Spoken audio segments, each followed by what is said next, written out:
Welcome in, everyone, to a live Seahawks preview show here on the Hawkseye podcast. And today I am joined by fellow Seahawks content creator from the TheSeahawksNest podcast.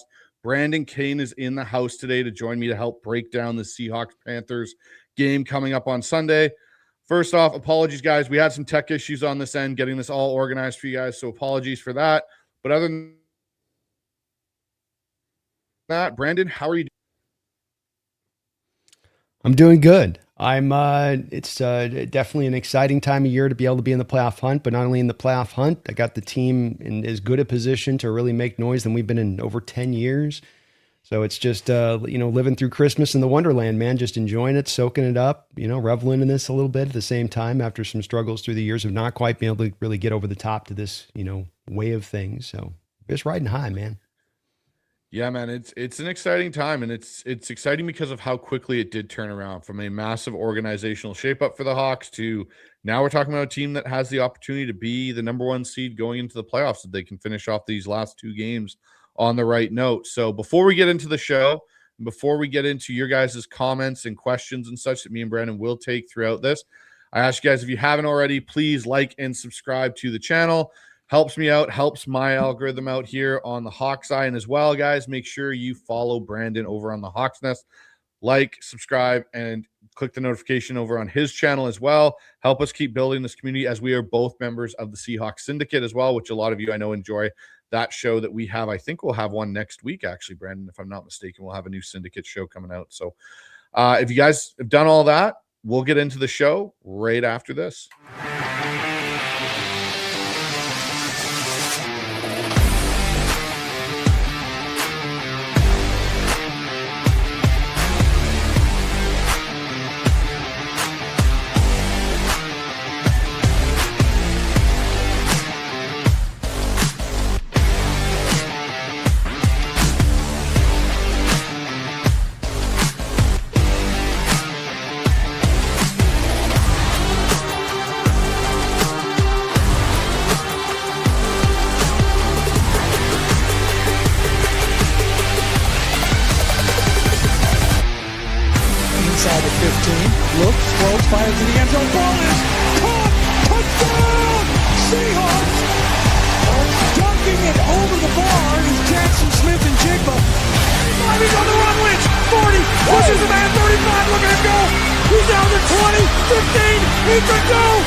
All right, everyone, and as promised, me and Brandon are going to break down this matchup coming up this Sunday with the Seahawks and Panthers. And so, Brandon, the first question I got to ask you is, do you view this game coming off the high of which was that Thursday night spectacular as a bit of a trap game for the Hawks? You've got this little bit of an extra time. You've got the holiday break.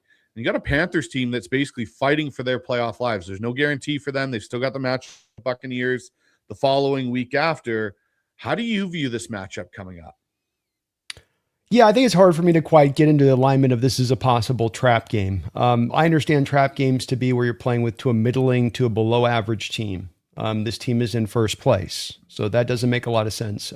They really, as I understand it, you can correct me on this, that they may not have as much to play for in this game, considering that whatever happens in this game, they still have to beat the Buccaneers next week.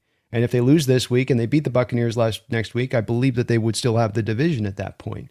So I think that if there's really anybody that's in danger of this being a trap game as far as this on the outlook of it, it'd be more the Panthers, even though we have the great record, because of the fact that you could see them saving a couple of guns for that matchup next week to make sure that they're more healthier and ready to go play that. I think that having the extra couple days also protects you and insulates you a little bit from this. And the fact that you're just 2 games away from getting a home field advantage throughout the playoffs and that first round bye, a whole week off, and basically for not a whole week off, but essentially a week off to rest your body. I just feel like there's so much stakes at play at this point in time of the year. I think that when you're talking about trap game, Bryce, you're talking about week 5. You're talking about week 10. When we're into the final 2 weeks of the season and everything's on the line, I don't think I really buy into that. I don't think I'm coming out of this game going, well, they just didn't take them seriously. I can't see it. Yeah, that's going to be the interesting thing for me too, Brandon, is, that Buccaneers matchup for this team. And I apologize, everyone. My headphones seem to have crapped out, so I had to take them off. So there's a bit of a reverb. I apologize. I'll get that sorted out. But yeah, that matchup with the Bucks is really going to be interesting to see because it sounds like Hunt's going to try and play. He's listed as questionable. But my other question, for you, Brandon, with this is, what do you make of Bryce Young and Dave Canales and this combo that they've got? How do you see Bryce Young in this game going up against the Mike McDonald defense? What are some of your thoughts on how that matchup's going to go? Well, I think Bryce has impressed me in the fact that I think even though he's kind of smaller, he does find a way to work on time better than a lot of times the smaller quarterbacks can tend to do so. And I think that part is impressive. I think that at the same point in time, there's a lot of things that they do to mitigate some of the size issues that he does have, specifically a lot of the spread concepts and working him out of shotgun. And he has been able to advance himself along as a quarterback in a couple of different ways, I think, namely getting good at playing on time script, not just the improvisational, I'm going to run around stuff, but actually finding a way to intermix the on time stuff to make it to where you can't just lean on him to always want to break the pocket and go kind of a la Caleb Williams a little bit of times, where you're waiting for the guy to run, it's just a matter of time before he's going to do so. This guy can stay within context of the offense, and that's made it hard, I think, for defenses to quite pinpoint this Panther offense down at all times because he can kind of do just different things all across the board. 1 minute it's on time, next minute he's taking deep shots right and left down the football field, and then you get the improvisation stuff as another layer in there where he's got a good feel in the pocket for pressure around him, enough quickness to get away from the pass rushers when they're close. And so it just makes him a little bit of a handful to deal with in that. I still think that he is a bit limited for a quarterback that was taken number 1 overall.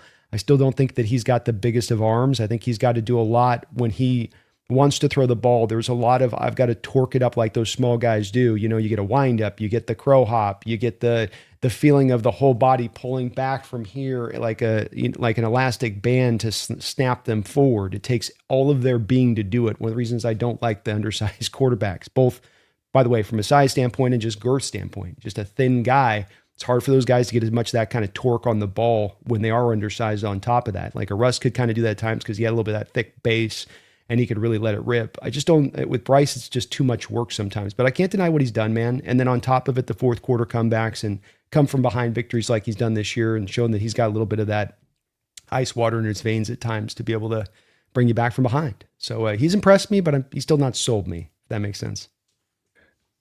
It's actually funny you say it that way, Brandon, because for me, it's the same way. Like, I've been impressed with what Bryce Young has been able to do this season. It's just one of those things where, again, to your point, the crow hop, all this power he's got to put in the ball just to get it to go, where most guys can just kind of stand back there. Like you look at Sam, those deep intermediate throws for Sam are no problem. Where Bryce Young, it's more of a, is it going to get there? Is it, something where he's going to have to throw this on a line with then less of an arc?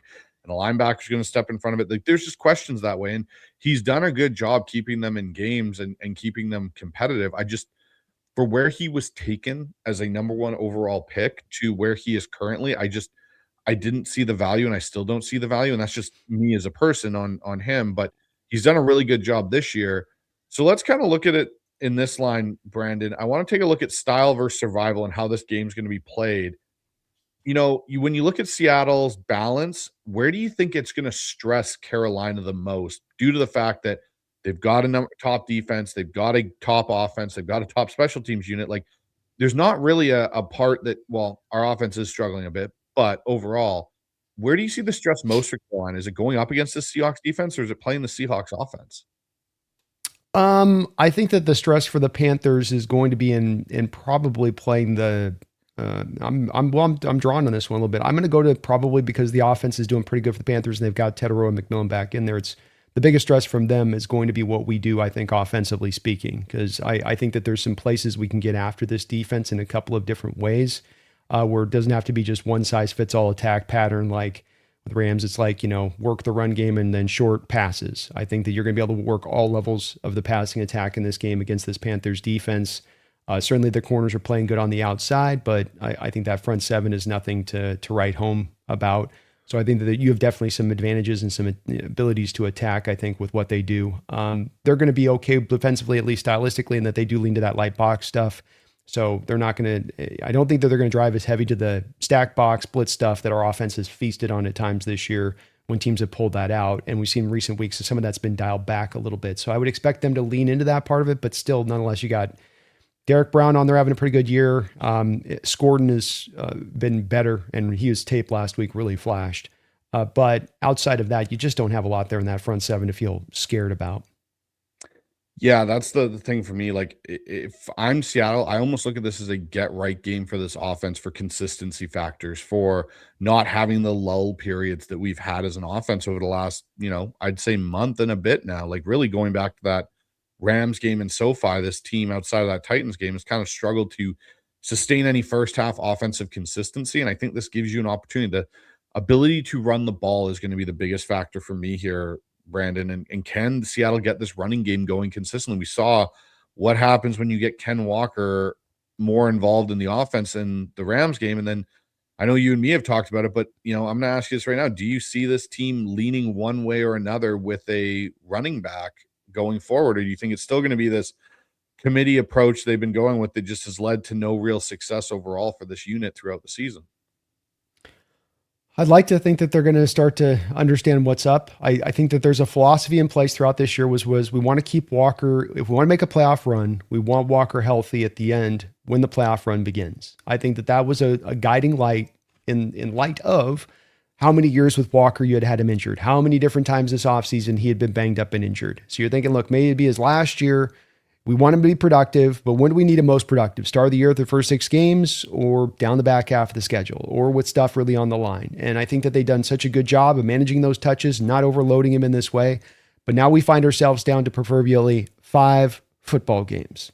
5 games, all you need left. And with this guy being a guy who very well possibly could walk. So it's not like there isn't a little bit of the factor of, hey, run it till the wheels fall off here in my ideology of approach for this situation. And that is just to say you got to run with them now almost full meal deal. Short yardage, a little bit of intermixing, third down back to Charbonnet. Put him out there for that stuff. But aside from that, I kind of want to see Walker out there a little bit more than we're seeing him. I want to see more of a 15 touches on the ground a game and then a couple of throws to him a game. I just think that in light of the fact this offense isn't always finding consistency, we got to lean on the stuff that is working. My man's averaging 4.6 yards per carry. He's being dynamic out of the backfield as a pass catcher. So let's lean into that. Yeah, that was one thing I enjoyed seeing, was obviously Ken being more involved in the pass game this past weekend. This past week, I should say. It was refreshing to see a Seattle screen pass to a running back actually work the way it's intended to see him catch, the angle or the Texas route and create kind of some nightmares for linebackers, because he is such a quick, explosive back that when you can get him out in the flats and get him out in space on the linebacker, he can take advantage of it, and seem to open up more of that inside between the hashes areas for Sam to, thread the ball a little bit in some of those situations. For Carolina in this game, Brandon, what do they have to take away schematically from Seattle's offense to have success when they're trying to stop it? Well, I think you definitely want to get Sam into a high volume passing approach if you can. You don't want to give Seattle the easy out on this one, allowing them to sustain themselves in the running game. And because we've shown we'll stay committed to it, and we're going to, if it's there, we'll go with it. So I think you've got to, from a Carolina standpoint, find a way to take away the run. This is where we come back to, though, they want to run light boxes, and can you stop us with the light box? I mean, even last week with the Rams, 3-4 looks plus the safety down in the box. I'm sitting there going, geez, you guys don't trust your run D at all, do you? With all that congestion down there. And we've seen a lot of teams don't, whether we run the ball good or not. They just have dealt with us like we've got Derrick Henry in his prime back there sometimes. And that's not what you would think by the way that they set this up. So I'm going to be interested to see if Carolina deviates outside of themselves to go to more of the standardized playbook that we've seen for the Seahawks offense throughout the course of this whole year. But I just have to think that they don't want to let us off easy with this, where we run the ball, we shorten the game, we shorten the possessions, we get into the third and makeables constantly. We're just kind of moving the ball up and down the field as we want with it at that point. I feel like they're going to try to stifle that, and maybe this will mean stack boxes. Maybe it'll be more. They do 3-4 looks, so they will lean into that 3-4 base stuff with the 12 personnel that we run as their standardized counter. But then we've got to punish them in those cases. And that's another place that I think sometimes we don't always do a great job of, is that, look, we got them in base. We got a safety down in the box. Like, there's somebody should be eating here. Yeah, that's the one thing I've been most frustrated with, Brandon. And you and me have kind of shared that sentiment throughout the season, is like, okay, we got Shaheed and we're getting these light boxes. Like, why are we not taking advantage of those? And then when teams do roll down that safety or that extra player into the box, Why haven't we been able to take advantage over this back end stretch? We've missed a few times, but it just hasn't been consistent enough. So last question here, Brandon, on this part is, if Seattle can stay on schedule early with, being ahead of the chains and so on, how quickly do you think this game could get out of hand for Seattle? Or do you think it'll still remain tight through most of the game? I'm predicting a tight game just because it is 10 a.m., but you're down a pass rusher. You're not bad injury wise, but there's a couple things here and there. It just is going to be one of those games where Panthers play so much better at home. I am going to say, if there's guys that are on the line injury wise, like Tataroa McMillan didn't practice on Wednesday. If McMillan isn't playing, then it's going to change to the heart of your question a little bit with that on us having a lot more comfortable win. I do see it as a little bit closer just because of some of those factors that late in the season and all that. They're a good team and they're coming together pretty well. And I just think that I could see it just kind of playing out that way. But I could also easily see it going the other way with a couple of things that a couple guys they rest and they need all of their hands on deck for this one, essentially, if they're going to be able to take us down. So back again just too as well. I think utilizing Ken out of the backfield, to your point on this, I think that this has also got to be part of the levers that are pulled when the run game isn't working. I need more of, okay, we realize in the first and a half quarter, it's 2 yards a carry. It's -1. It's 1 yard a carry. Okay, I want throws out into the flat then. Doesn't even have to be screenplays. Just throw a quick one out to the flat. Go get me the 3 yards. And Hawks offense has got to, as much as for this Panther game, in my opinion, Bryce, I'm interested to hear your thoughts on it. This offense is rooted in its ability to get productive plays, play in and play out. Our offense is not getting productive plays, play in and play out.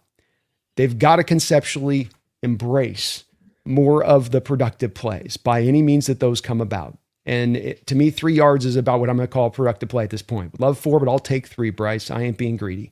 And so those 3 yard throws out in the flat, especially with the way these defenses are sinking the coverages to deep, the linebackers are pulling into the middle of the field. A lot of times you're seeing the flat routes over there. A lot of times they're just not even there because we've kept them in to chip. So it's like, yeah, why wouldn't you have your linebacker just drop to depth because the guy's going to chip and be laid out of the backfield anyway? I want some swings. I want the swing. I want a swing post snap. I don't want the chip and swing. I want the swing. You know what I mean? And so to your point, use that stuff if this stuff ain't working. Find a way to get back more into the positive place so that we can get in third and makeable, because I think really the biggest kryptonite of this offense, really, other than being in the shadow of their own end zone, is third and longs.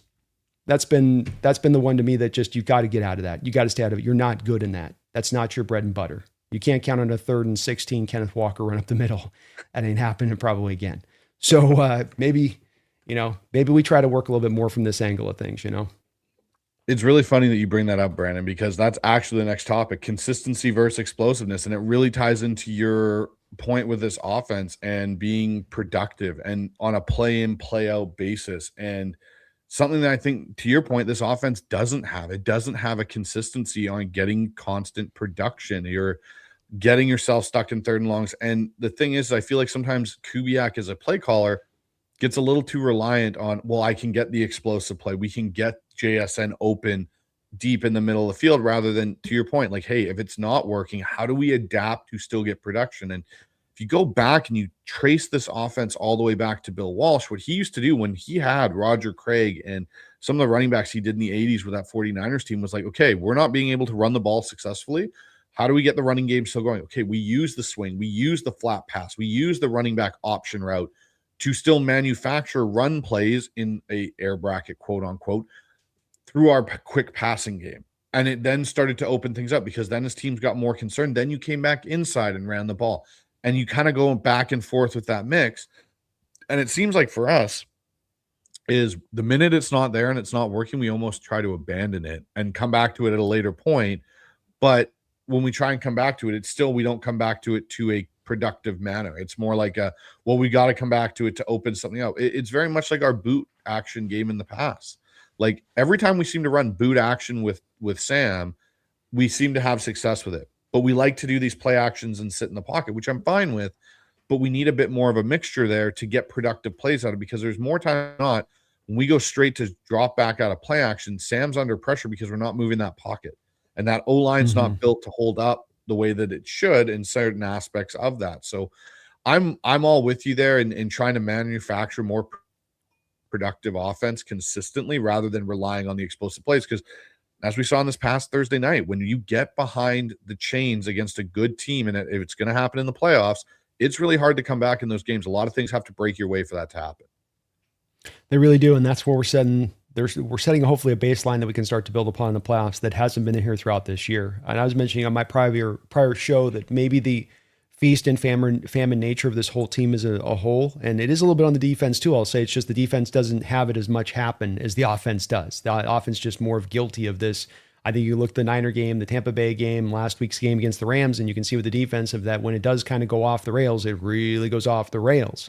So it's not as much an issue to me with the defense because they've been so good throughout the year, but it is kind of just the nature of this team. And I come out of it thinking that maybe this is what you get with the third youngest football team in the entire NFL. This is what you get with $80 million of dead money on the books. You know, that you're not going to have everything just topped off, that everything's not going to be in perfect shape. And so maybe that is, we have to win by being feast or famine. And that may be just the way this goes. But I would be a little bit more able to be in that role and mode, I think, Bryce, if we actually tried tangibly to work more of this short passing offense, to your point. I mean, the rollout stuff, we ran the run rollout, naked boot to the left with Sam early in the game. How many times did we go back to that in the Rams game? And I just, how many easy passes is Kubiak sometimes getting Sam? It's just like some of these things are just real high level dropbacks, multiple read throughs. There's not as many of those just quick, easy throws in there for him to get him in rhythm. It's what I liked about this last game is that Kubiak actually kind of recognized this and okay, naked boot to the left, easy completion. Okay, come back to the screen game now to Walker. It's like those two throws for a quarterback, and you know this, like that stuff can just, it just starts to make you feel good. You're all right. I got the nice sweat going, hit a couple completed passes. Ooh, 50-yarder Walker makes the stats look good. It just kind of gets the mojo flowing. And I say it like it's like pitchers in baseball where they need to get into a rhythm. You can't just walk these guys ice cold and be like, hit the 20-yard post, hit the 15-yard out route with the first throw of the game. Like, let me just get a feel for it a little, coach, Let me take a hit to the chops once or something, But Kubi will sometimes just drop us out like the Rams game, the first one, where it's like, here we go, 7-step drop city, baby, right from the heart. Yeah, I know. And that's one thing, that as even a quarterback myself and as a coach, I like to get my guys in a rhythm and in a state of flow with the game before I start asking them for, hey, I want you to throw the out and up or the post sit that's 17 yards downfield. Like, let's get you in some quick, rhythm throws. And the one thing I also will say to this, Brandon, when we talk about the consistency versus the explosiveness, I look at the interceptions that Sam threw in this game versus the Rams, for example, and I know there's people that want to put it all on Sam, like, oh, you shouldn't be making those throws. And well, a lot of it is tendencies of Kubiak in his play calling in a lot of ways with those particular areas of the field and down and distance and what he likes that defenses are starting to pick up on, especially good defenses you will see in the playoffs with good defensive coordinators, which again, I think at points with Kubiak, because he's never been in this situation where he's been on this successful of a team before, he's not used to that where teams are more or less picking up what he's putting down in some respects. Like, especially the first one, like that corner had an idea, the nickel had an idea of what was coming for him to play inside leverage on Cup and then fall out of it to the outside slant.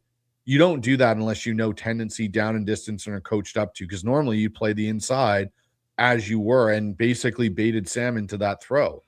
Same with the double rat defender drop with the D-end and Kobe Turner both dropping into inside breaking route lanes. Like, again, that's not something you do all the time unless you know relatively down and distance. This is something they're going to try and run as a quick slant into JSN or somebody. I wonder if that's a situation where Kubiak now has to elevate what he's doing in those situations and have a double move built in there where it's a, Shaheed on that double slant concept is really running a slant and go to create some of those opportunities when we're put in those third and long situations so we can actually get out of them. Well, that's a great point on that. I think that the slant and go stuff hasn't been enough in this offense because there have been teams squatting down on some of the shorter stuff with us kind of all throughout the year. And if you think about it, I mean, when was the last game we took even a deep shot? I'm talking a 9-route deep. Just a shot, just a try. Yeah. So it's like, okay, so you've had 6 games, you haven't taken one shot deep. Do you think defenses start to, after about game 5, start to realize you're not taking shots deep and now they're going to start to crust the coverages up? And that, like, so it's a little bit of like, you got to keep teams off balance. And it's kind of ironic because he's a guy that likes to take shots, right? And Kubiak, I think all your points on that earlier are correct. He's a guy that's a little bit hyper fixated on getting outside the West Coast offense and getting into shot city, and that you don't have those shots on there because they're squeezing your route. So it's a weird dichotomy with him at times. And that's the thing with Kubiak. I love him as a coach, but there is some weirdness there to him in how it all kind of blends together a little bit. And he's a young coordinator too. I think he's still really learning and understanding how to do this. I mean, that's the part of it. You learn by the mistakes. Okay, they're picking up on this. Okay, I got to, change over to this. But the double moves is a great one, man. I stop and go, sluggo routes. Start to utilize a little bit of that, I think, because I think you're going to get some corners jumping. Every time I've seen us use the stop and go over like last 3 years, it works every time, it seems like. Every time they go back, like the guy doesn't even have to run a crispy stop and go route. It's just like Puka didn't even run that crispy of a route on us in this last game on Job. It was a pretty but Job was like all over it and took the bait. And that's all it takes is just if you have the corners just so hyper fixated on going and get getting those picks and jumping those routes. But as last point on this too, interceptions are oftentimes try to place on the quarterback. I like the fact that you're trying to build into this a little bit of Kubiak and Darnold and how this meshes together, where all interceptions aren't just created on the back of a quarterback, make bad decision, don't throw a ball. Some of this comes back from how he's been coached throughout the week and where the first read's supposed to go. And it's literally a short throw on timing based route. So it's not one where you're staring the read down. It's meant to be thrown with some anticipation. Well, and that's the key thing. And it goes back to that conversation, Brandon. I'm sure you've been aware of it throughout the NFL the last couple of weeks on this coverage read versus pure progression style of concepts that are in the passing game. And you heard Kirk Cousins talk about it at length and Kurt Warner and all these different guys. And when you look at those two particular interceptions for Sam, to your point, it's an anticipation-based coverage read throw. This isn't like his touchdown or his conversion pass to Eric Saubert, where you watch him go 1, 2, 3, 4 to the backside to hit the check down. This is, I'm looking at what I'm seeing pre-snap, and I'm going there. There's not a lot of motion in the play. It's based on how their alignment. This is the throw I like. And again, to the point, that's where you give the defense credit for the way that Shula's coaching them up to have it look away for a quarterback to get a read. And I'm reading this defender and where he's going, and he's inside leverage. So now I know that corner's outside. I'm throwing that ball to Shaheed. It's catch 1, 2, 3 ball. There isn't, I'm waiting and seeing if that window's there. And if it's not, I'm flipping backside to throw something else. This is all about getting the ball up because your O-line is set to the timing of that throw in that rhythm as well with how they're blocking. And that's where, again, I look at, you've heard Matt Hasselbeck talk about it and other quarterbacks, like teams are starting to sit at the sticks and just sit there at 3rd and 8 and say, okay, cool, we're going to sit here. If you throw anything underneath, we're going to rally or jump it. And that's where I look at Kubiak and go, okay, as an offensive coach, you need to start seeing that tendency of, hey, when we play teams, they're knowing this is what we're liking to do here because it's something we've been good at. Now we throw that wrinkle in. Now we go, okay, it's a slant and go with Shaheed, or it's cup on a stutter seam down the middle, and we're opening that spot up. And then you'll start getting teams to back off sitting on the sticks. It's that cat and mouse game you got to play. You got to show them something different to get them out of it and burn them with it, or they're not going to. Yeah, and I think we should elaborate a little bit on the Cousins things. I'm sure you mentioned a little bit. I haven't actually talked a lot about it on my channel, in that he had talked about where he came in the league and where the sport was at for what the quarterbacks did pre-snap.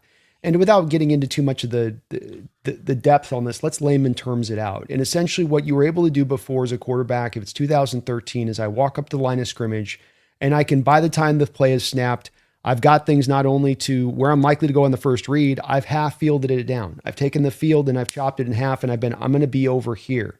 Now that developed. So if I was going back into 1993, for instance, that was not what you were doing. This was the elevation and the evolution of offenses getting to the point where they could just take certain things that they saw as indicators from the defense to be able to then go to that read and have it be very, not just as that you're going to the read and that's what they're dictating you to do, but post snap, the read is true. Post snap, what you saw prior to the snap is saying, yes, you're confirmed in seeing this. There's not some crazy coverage switch post snap. That's what you're seeing. So what's happened is the defenses, of course, now fluctuate post snap from pre snap of their look and all across the board, and linebackers included in that, and did Kobe Turner on spot droppers and zone droppers in space, right?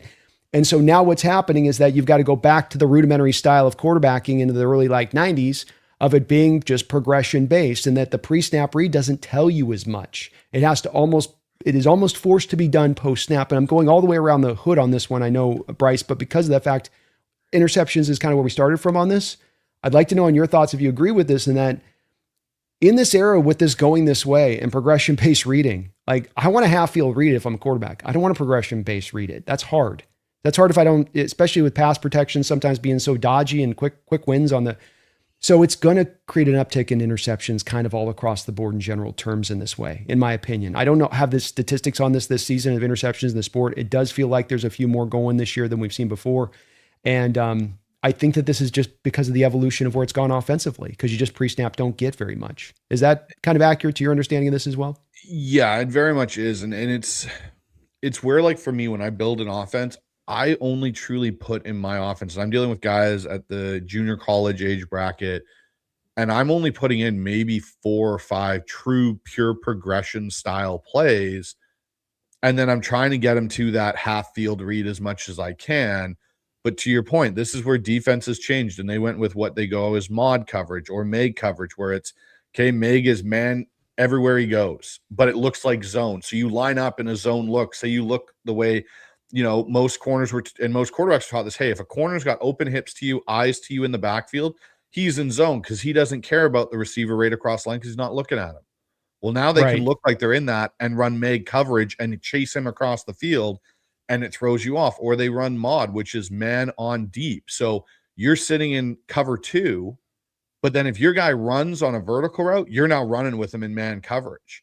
Well, again, a quarterback thinks it's cover 2, so he throws a certain ball because by the time that receiver hits the landmark of being even or just about even with a corner, okay, I'm throwing this whole shot right in the window, and now all of a sudden that corner's running and undercuts it and picks it. It's like, well, that's not what he showed me. He showed me he was in cover 2 and then ran with the guy, which I wasn't expecting him to do. And so this is why they moved, to your point, to that pure progression, because defenses got smarter in how they disguise things. Now, if you can get to half field, it's, to your point, Brandon, yeah, offensive line protection really makes this go. And that's where I think when you get to your progression-based passing game, this is where Kubiak, I will say a little bit, but more McVay and Shanahan have really started to excel with it, of building the pure progression off of the play action, because that play action gives you that little bit of extra time to be able to see those windows and be able to make those throws. Because trying to do that at a straight drop back, you've got to be so quick to eliminate things. And Kirk talked about that. Like, he's like, I've got to eliminate things 1, 2 to get to that backside dagger concept that's coming in. Because if I don't, I'm too late to that, and I'm getting crushed because these edge rushers are coming so fast around the end. Yeah, and that's where that's where Sam talks about listen to your feet, right? Because the feet are guiding you and they're leading you to where you need to be going, but sometimes the head will stay where the feet don't go, and that's where you're a little late on those progressions, and you don't have that time. To your point, the coverages you're talking about, like, think about those coverages you discussed and how just subtle they are and how hard that is to spot. Versus, let's say you had old school 2013, we have like a cover 3 Mabel, right? So cover 3 to one side of the field, man coverage the other side. Okay, pre-snap, what's that going to look like? I'm going to have off coverage to the cover 3 side, right? And then I'm going to have press man over to the other side. And so quarterbacking wise, I go, he's in man, I know it. He's going to be facing cover 3, so I can hit the in-cutting route to him. And if I don't see that, I can always come back over to this on my man-on-man, because the cover 3, the safety over the top's probably going to glide over to the guy over to this side. And now, like you're talking about, it's like it looks zone, and then it suddenly becomes man post-snap, and it's just a whole different level of confusion and disguising. Well, and the one thing for me, I think one of the best advances is cover 6, where you're getting cover 4 on one side, cover 2 on the other, but you'll get like, hey, it's cover 4 over here, but really on the other side, it's cover 2, but it's cover 2 invert now. So your corner's going and your safety shooting, but they're still playing that too high shell look. And you're sitting there as a quarterback going, okay, I think it's cover 4 across the board. I think it is. So I know I've got this, in breaking route I can hit. And all of a sudden that safety comes down. You throw it into that window and he's there. And to your point, this is why you're seeing an uptick in interceptions, because defenses have gotten so much better at disguising it. And it's, to this point, Brandon, motion doesn't even give things away now because of the communication across. So you could be sitting in a Meg style coverage where it's man everywhere he goes, but say the X receiver motions down the line, that corner may not follow him, and it may be a pickup by the nickel, and the corner may actually be taking the slot guy, and you may sit there going, okay, they're in zone. Corner didn't move, they're in zone, and all of a sudden the nickel's running across, and you're going, wait, what? Why is he running across the field with my guy running my over route and undercuts it and goes the other way? Like we've seen Woolen do that a couple of times in his Seahawks career, where he looks like he's an off zone, and then chases the over route across the field, it makes it hard on a quarterback because now what you're seeing pre-snap to what you're seeing post-snap is that much more difficult. And this is why I'll say this, Brandon, this is the last topic we'll get on this because we've gotten ourselves in quite the tangent.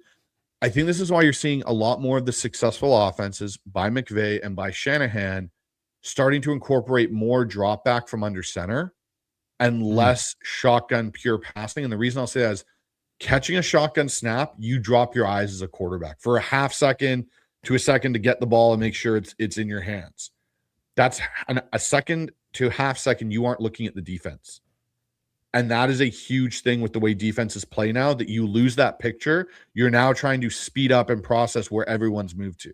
When you take that ball from getting it right in your hands under center and drop to your 5 or your 7 step in a hitch, your eyes are completely down the field the whole time. So you can see that movement or that man coverage variation come in and be able to know, okay, you know what? I can't go to this. We don't have the right concept. I'm swinging it to my back and letting him do something to get something positive out of it. It's a good point. Rams have done a great job this year on straight drop back, no up from under center, no play action, which if we went back 9 years ago to when teams were operating from under center, that it was very rare that you're getting just a straight play action. If I went back to Holmgren did that stuff in 05 all the time. That was his bread and butter within the West Coast offense. But then 10 years later, it guided into more of, we're not going to run that. We'll just be in shotgun. If we'll be in shotgun, and if we're under center, it's either going to be play action or it's going to be a handoff, right? It was a little bit more simplistic in the designs of it. And now it's like, to your point, if I drop straight back, I'm not having to turn and hand it off. Or fake hand it off. I'm not having to turn my back to the defense as well. My eyes at all time are going to be on the secondary, and what they're doing is I'm trying to assess that post-snap stuff. Yeah, and that's a huge thing for a quarterback, is just the little half seconds you can gain offset depending on your offensive line's protection or the pressure that's coming. And it's key things like understanding where your pressure is coming from. We've seen it this year with Sam at moments where he does play action or something along those lines, or even out of shotgun, and you lose where that pressure is coming from, or that stunt. And if you're, as a quarterback, sometime in those protections, your job is the unblocked defender.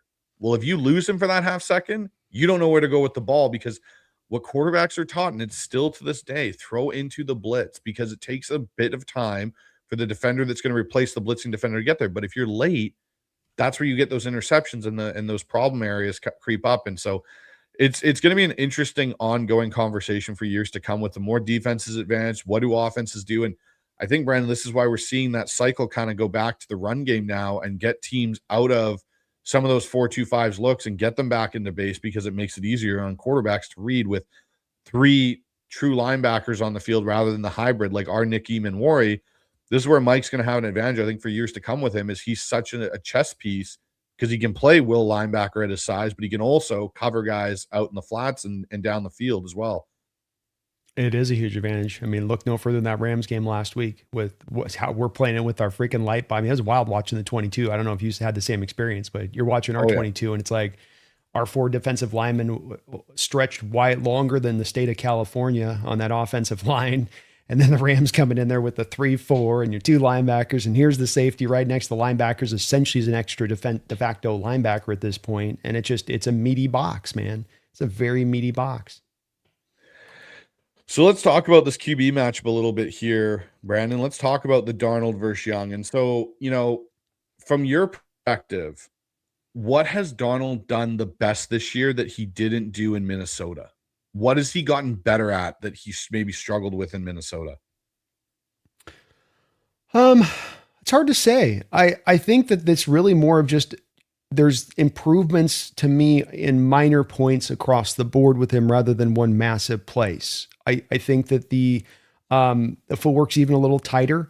I feel like the accuracy has been a little bit more of an uptake this year overall in that way he's done that. But I think that there's nothing really major within me that I would say that he's gone forward, and it's just been very subtle things that just a little bit better, which has been kind of the case with him. I think when we look at where he's at now and why he's arrived here and what's happened through the years with him, is just keeps working on it. And every year he's coming in because he's putting in that hard work every offseason and coming out a little bit improved with it. And that the quarterback refinement that goes on, and look at Brady, for instance, and some of the skills that developed with him as he got into his 30s, and the efficiency of motion versus younger in his career, where the motion was a little bit wider, longer wind up on him, where he just probably got a little faster, got Certainly got better with the footwork, but I think it's like if you went from one year in Brady at 28, you went to year 35, you'd see this great, like, whoa, there was a lot of, I can really see it. But if you just go the year by year with it, it's like a plant growing, without that, it doesn't quite look as clear, but it is occurring and it is there. And it's one of the reasons I have a lot of confidence in him, because I think he does put in that real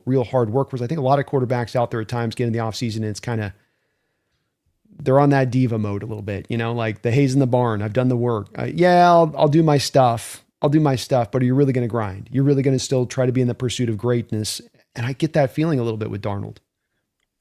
Yeah, the thing with Darnold that's interesting is when I look at what he does in the offseason with Jordan Palmer, who I think is one of the best quarterback coaches out there. You look at what he's done with Josh Allen and, even to an extent, Jalen Milroe, from what we saw from when he left college to the stuff that we even saw this year in preseason with Seattle, you could see some of the improvements he had made in that offseason of work.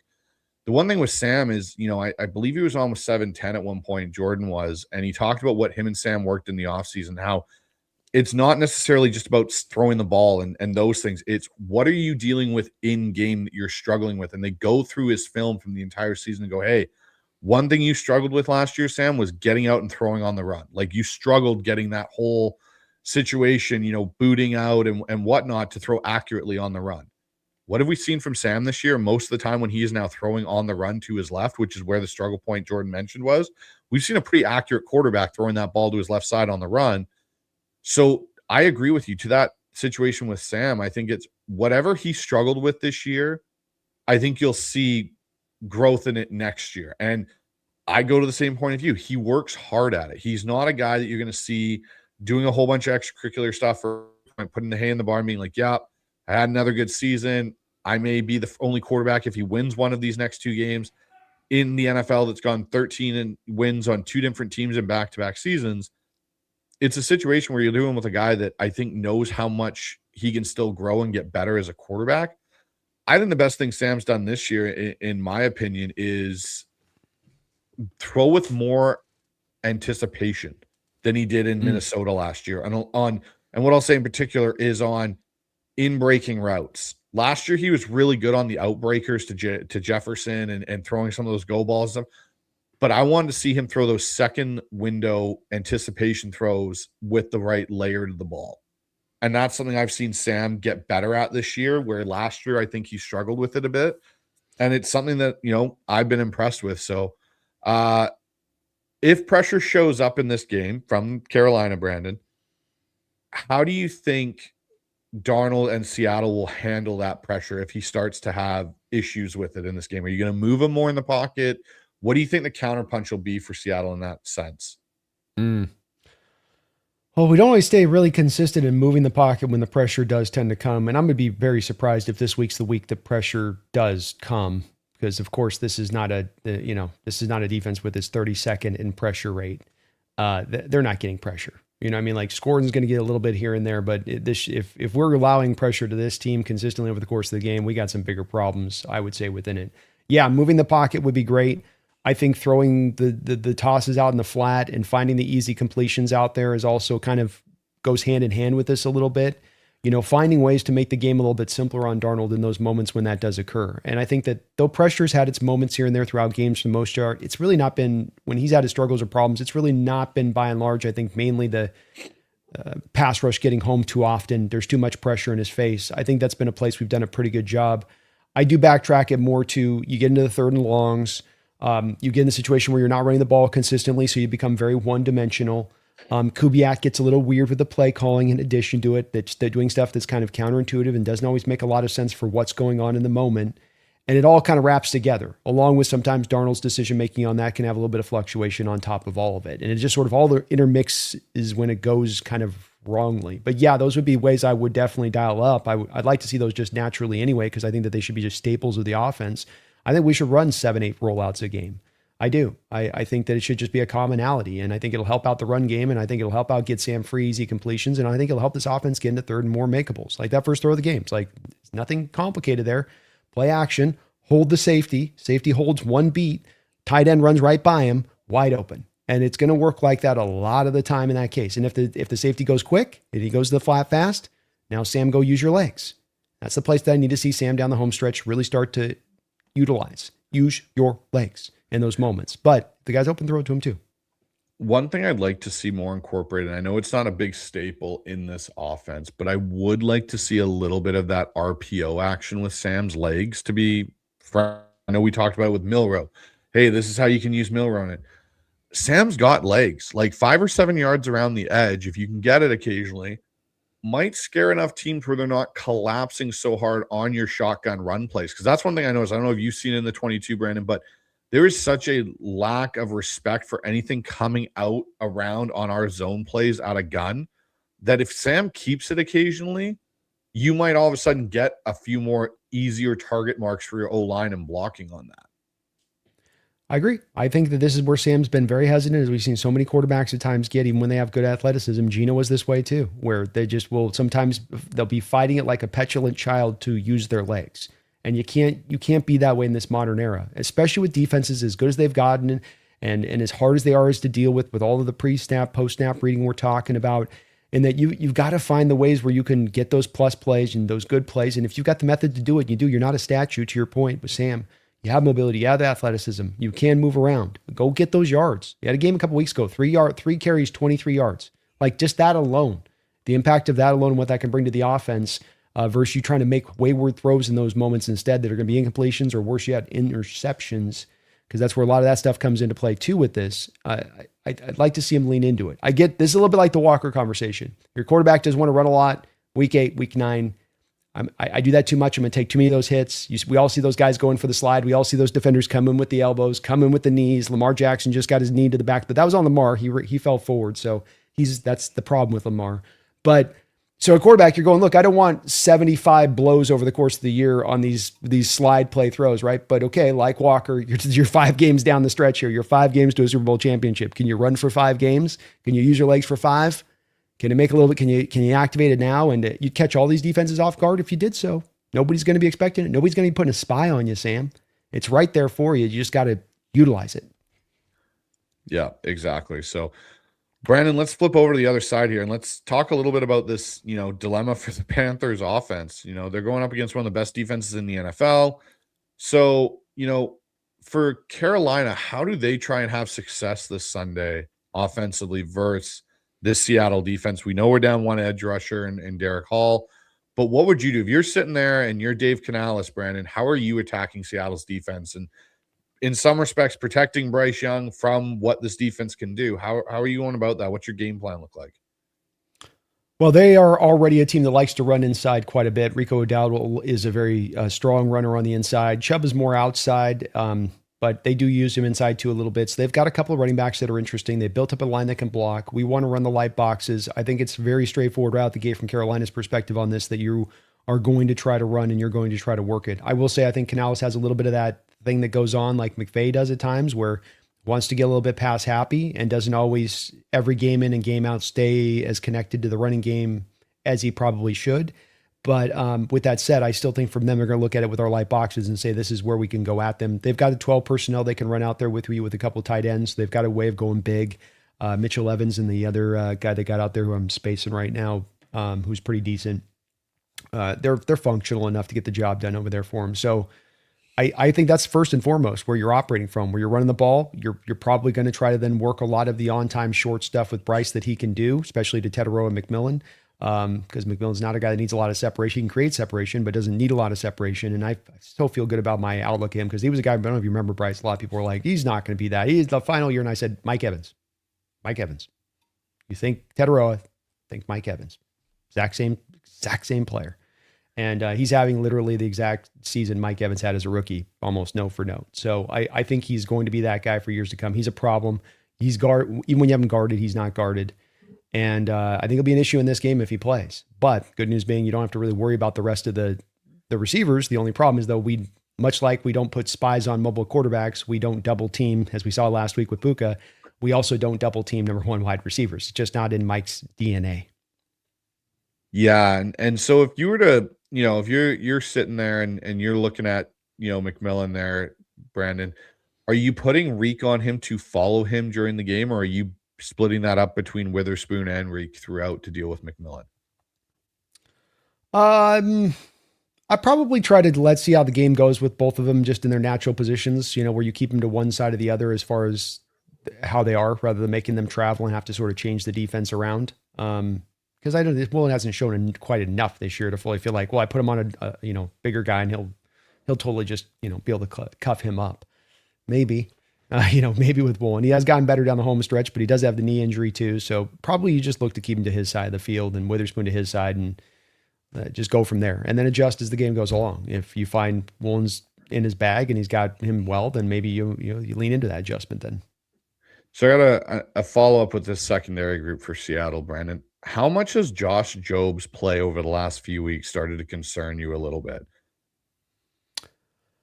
Not as much, to be honest with you. I thought the Puka Nacua catches last week were really coming from blown coverages. Xavier Smith, big shot over the top, was a blown coverage. And Mike seemed to indicate that he put too much on their plate throughout the course of a week on a short week for Thursday Night Football to get these intricate coverages executed in a game like this on such short notice.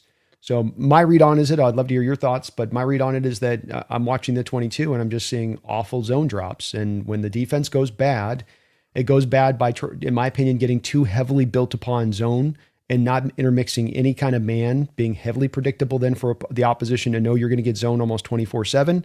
And then you get spot droppers to space to nowhere, like the Tampa Bay game, where you just have guys dropping to a spot, but they're not actually picking anybody up. And it looks awful on film, especially when Puka's going for 225. Nobody even picks him up. You just have guys just floating backwards.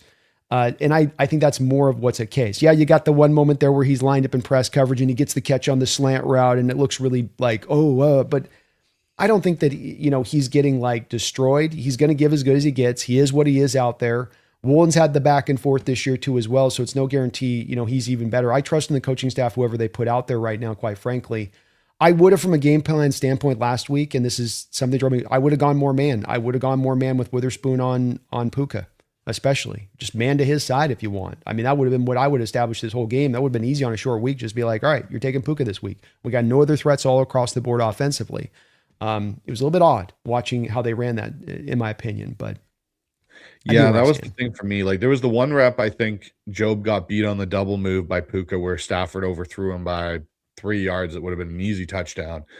The thing for me is I thought Job, again, I thought he played well, but there were points where I'm just going like, it makes more sense to your point to go man. I'd like to see Reek out there because of his speed and his ability, whether that's covering the opposite defender of Nacua and letting Witherspoon go man on Nacua. There's things Job does where I look at him and I go, that's really good. Like, that's the guy we saw the first couple weeks of the season. Then there's points where I go, and that's why you're a third corner and fourth corner on a team, because you just consistently can't stay correct all the time. And it's one thing where it'll be interesting to see, Brandon, what Seattle does at that position in the offseason, if do they add to that group, because one of the guys that Seattle did have in that competition when Mike first showed up here was Mike Jackson, who's now on Carolina. And obviously there were some comments this week he made about how Seattle traded him essentially for a bag of chips and so on. Do you ever look back and wonder, was that the right move of moving on from Mike Jackson? I know it wasn't a direct correlation, in and out Jackson for Job, but would you have rather seen Mike Jack in this offense, or this defense, I should say, over Josh Job? No. Michael Jackson is a cover 3 corner. He's a cover 3 off corner. That's where he needs to be living. Panthers run as much cover 3 as just about anybody in the league. That's the reason the move was made, is it's about schematic fits. And while I'm lamenting the fact that Mike McDonald doesn't play enough man for my taste, he does still play man coverage. And if you put Mike Jackson in man coverage, he's going to get his butt whooped. So that was the driver of it. He was on the final year of his deal. You didn't have multiple years of club control. I think Mike's kind of getting lost in the sauce on this as well, because where you had your cornerback room at that point did not provide Mike an opportunity to really get playing time. And in Seattle moving him, this is part of why I say John Schneider's a very pro-player friendly organization, is that they will move guys at times to give them opportunities in spots, as well as making the trade. So everybody's caught up on Michael Barrett. It wasn't really about getting Michael Barrett as 7th round pick. 7th round picks don't rarely do anything. It's as much of just, he's not a fit for what you want to run. He's not going to be able to do the man stuff. He's got to be in a very particular box to do what he does. He's been fine for the Panthers, but it's not like he's over there locking the world down. I think people just saw the Stafford interception a couple weeks ago and it had them over the moon. And it's like this, I always say, be careful on just getting caught up on just one particular play. And look, he's playing solid. I think he's their highest rated PFF guy by set at 74 defensively. I might say that speaks to more about how bad their defense is. But he is his own guy, right? Isn't your outlook on this as well? And I just don't think he's got the fluidity. Part of what Job does is he has the fluidity to do the different things in this defense. What Woolen can do in man and zone, what Witherspoon can do in man and zone. You got to have that in this defense. You got to be able to do a multitude of things. You can't just do a specific thing. No, I agree with you. The one thing I will say, I think for me that I did like about Mike Jack was I did like his zone coverage is a little bit better than Joe, but I think this is to your point. He's very much a cover 3 zone corner. Like that's what his bread and butter is. It's what he's comfortable in. When Mike Jack got put in man, he struggled. And that's where teams would try and catch Seattle a lot of the time was when they would have him in man line alignment covers on defense. No, it's one of those things, right? It's always that interesting thing because he was the third corner for a lot of time in Seattle and Job kind of came in and took that role. So I wanted to get your thoughts on that. Again, I think there is a potential upgrade solution, whether it come from the draft or something in that regard at the third cornerback spot or second cornerback spot, depending on if Seattle does keep Reek Woolen this offseason, which I know is a topic we'll greatly discuss coming into the offseason here, Brandon, because I know you got your views on it and everyone's got other views. So it'll always be good to get your thoughts on that. But let's take a look at this mismatch and where Seattle can kind of break this game open. I think the biggest mismatch in this game is who covers JSN. And I think that's the story all season long. But really in this game is how does Carolina try and stop JSN? Like, are you bracketing him? What do you do to try and take away his ability to be the number one receiver in the NFL that he's basically been this entire year? Mm-hmm. Well, it is a team like we're talking about, a lot of cover 3, a lot of off coverage. And I'm guessing that I don't think you're going to do a lot of double teaming because a lot of times the cover 3 safety's got to be back there center field and play both sides of the field when he rolls it that way. But you can maybe have the underneath defender as kind of the robber, the safety that's kind of underneath there to kind of buzz some routes if JSN's going to try to do the in-breaking stuff and work it that way. It's been hard to predict on this. Some teams stay hard-lined on just singling up JSN throughout the year. Other teams have embraced it. More teams have singled them up than they've doubled the embracing of the double teams. The double teams have come a little bit more often than they had early on in the year. So by general trends, to a degree, I guess there could be that, but it is hard with even though we saw this, the Carroll defenses, right? With his cover 3 proliferation, wasn't a lot of times we were rolling doubles that way either. If Earl's back there back in the day, he's got to run the center field drop, and that means he's got to play it true. And so, maybe that guy will come into my zone. Maybe it's going to be the guy to the other side of the field hash that I got to be aware of too. And I don't think that's going to lead them into doubling if I had to guess, but it is a little bit of a hard one to exactly know for sure on. So, if you look at this trench matchup in the trenches here, Brandon, which team do you kind of give the edge to? Do you give it to Seattle as a team with offense and defense, or do you give it to Carolina? Or is it a split? Say that again? So if you're looking at the trenches, okay, Seattle's offensive line and their defensive line versus the matchup versus Carolina's, what side do you think has the advantage in this one? Is it a split? One team's got the better unit on one side, or is it more dominated by one side? Well, I think you're definitely going to be able to beat them. Their defensive line's better than their offensive line, but their offensive line is probably one of their stronger offensive lines we faced this year at the same time. So it is a little bit of a strength on strength with you being a little bit more strength, I would say, from us there. I think offensive line wise and pass protection, we will neutralize them across the board. I don't have any issues there. Are we going to be able to open up as many run holes against this defense? We'll see on that part. That's with our offense, that remains to be seen as a week in, week out basis. But the way they pass protected and had done so pretty consistently throughout the year, I think you'll be fine. I think really with the Panthers offense, it's getting him to him in pass pro, especially. Guy like Damian Lewis, road grader, can get after it there, but I think you can still get him in as a left guard. That's a mismatch to me, whether it's Leonard Williams or Byron Murphy out there, because he's always a guy that I always thought should have stayed at right guard. I know he's made his money there, and I know he's played solidly there. I think that if wherever his PFF score has been at the last couple of years at left guard, Bryce, I think it would have been up 7 or 8 points higher if he was a right guard and remained there from day one of arriving in Seattle. That's what he was at LSU. He fits the exact mold of what you look in a right guard for. He does not have necessarily the athleticism left guard wise, and Ike Mekawanu is more run blocker than pass pro. So you got that left side there, that blind side of the quarterback there for the Panthers, which is one which I think you can get after in pass pro. That those guys are going to give up some pressures. Yeah, for me, I kind of tend to agree with you, Brandon. I look at it and I go, Seattle's defensive line should be able to get after Carolina, especially on the edges with DeMarcus Lawrence and Chenna Nwosu, and hopefully Boye Mafe can surprise us a little bit. Like, I don't know how you feel, but just a little bit of a small offbeat here. What do you think happened with Boye this year, where he's just fallen off so much further than he was even last year? I don't like to get into a player's heart. I really don't. But I will just, in the name of you asking the question, and it's always instinctually on this kind of stuff, right? Because nobody really has the answers. And so you just kind of go to your instincts. And my instincts are this: the guy came out of the draft as an older prospect, number one. And there was always going to be a bit of a limitation to what you could hope to see from the development of him, even though he's fairly new to football. Because of that, we know that about older prospects. That's just the name of the game. I think that also different players come wired with a certain hunger, and other players maybe not as wired, as hungry to get to that spot of things. Not that he's a good worker, not that he's not trying, but I think specifically the thing that throws me off most about his game, Bryce, is not the lack of the pass pro coming forward. It's the run game going backwards. From day one of arriving with Boye Mafe, he was a top-notch run defender, and he had been that way coming into the season and had maintained that. And to see that go backwards, and to go backwards then not at the cost of an uptick in pass rush productivity, really has me a bit questioning with a guy like this on how much you want it.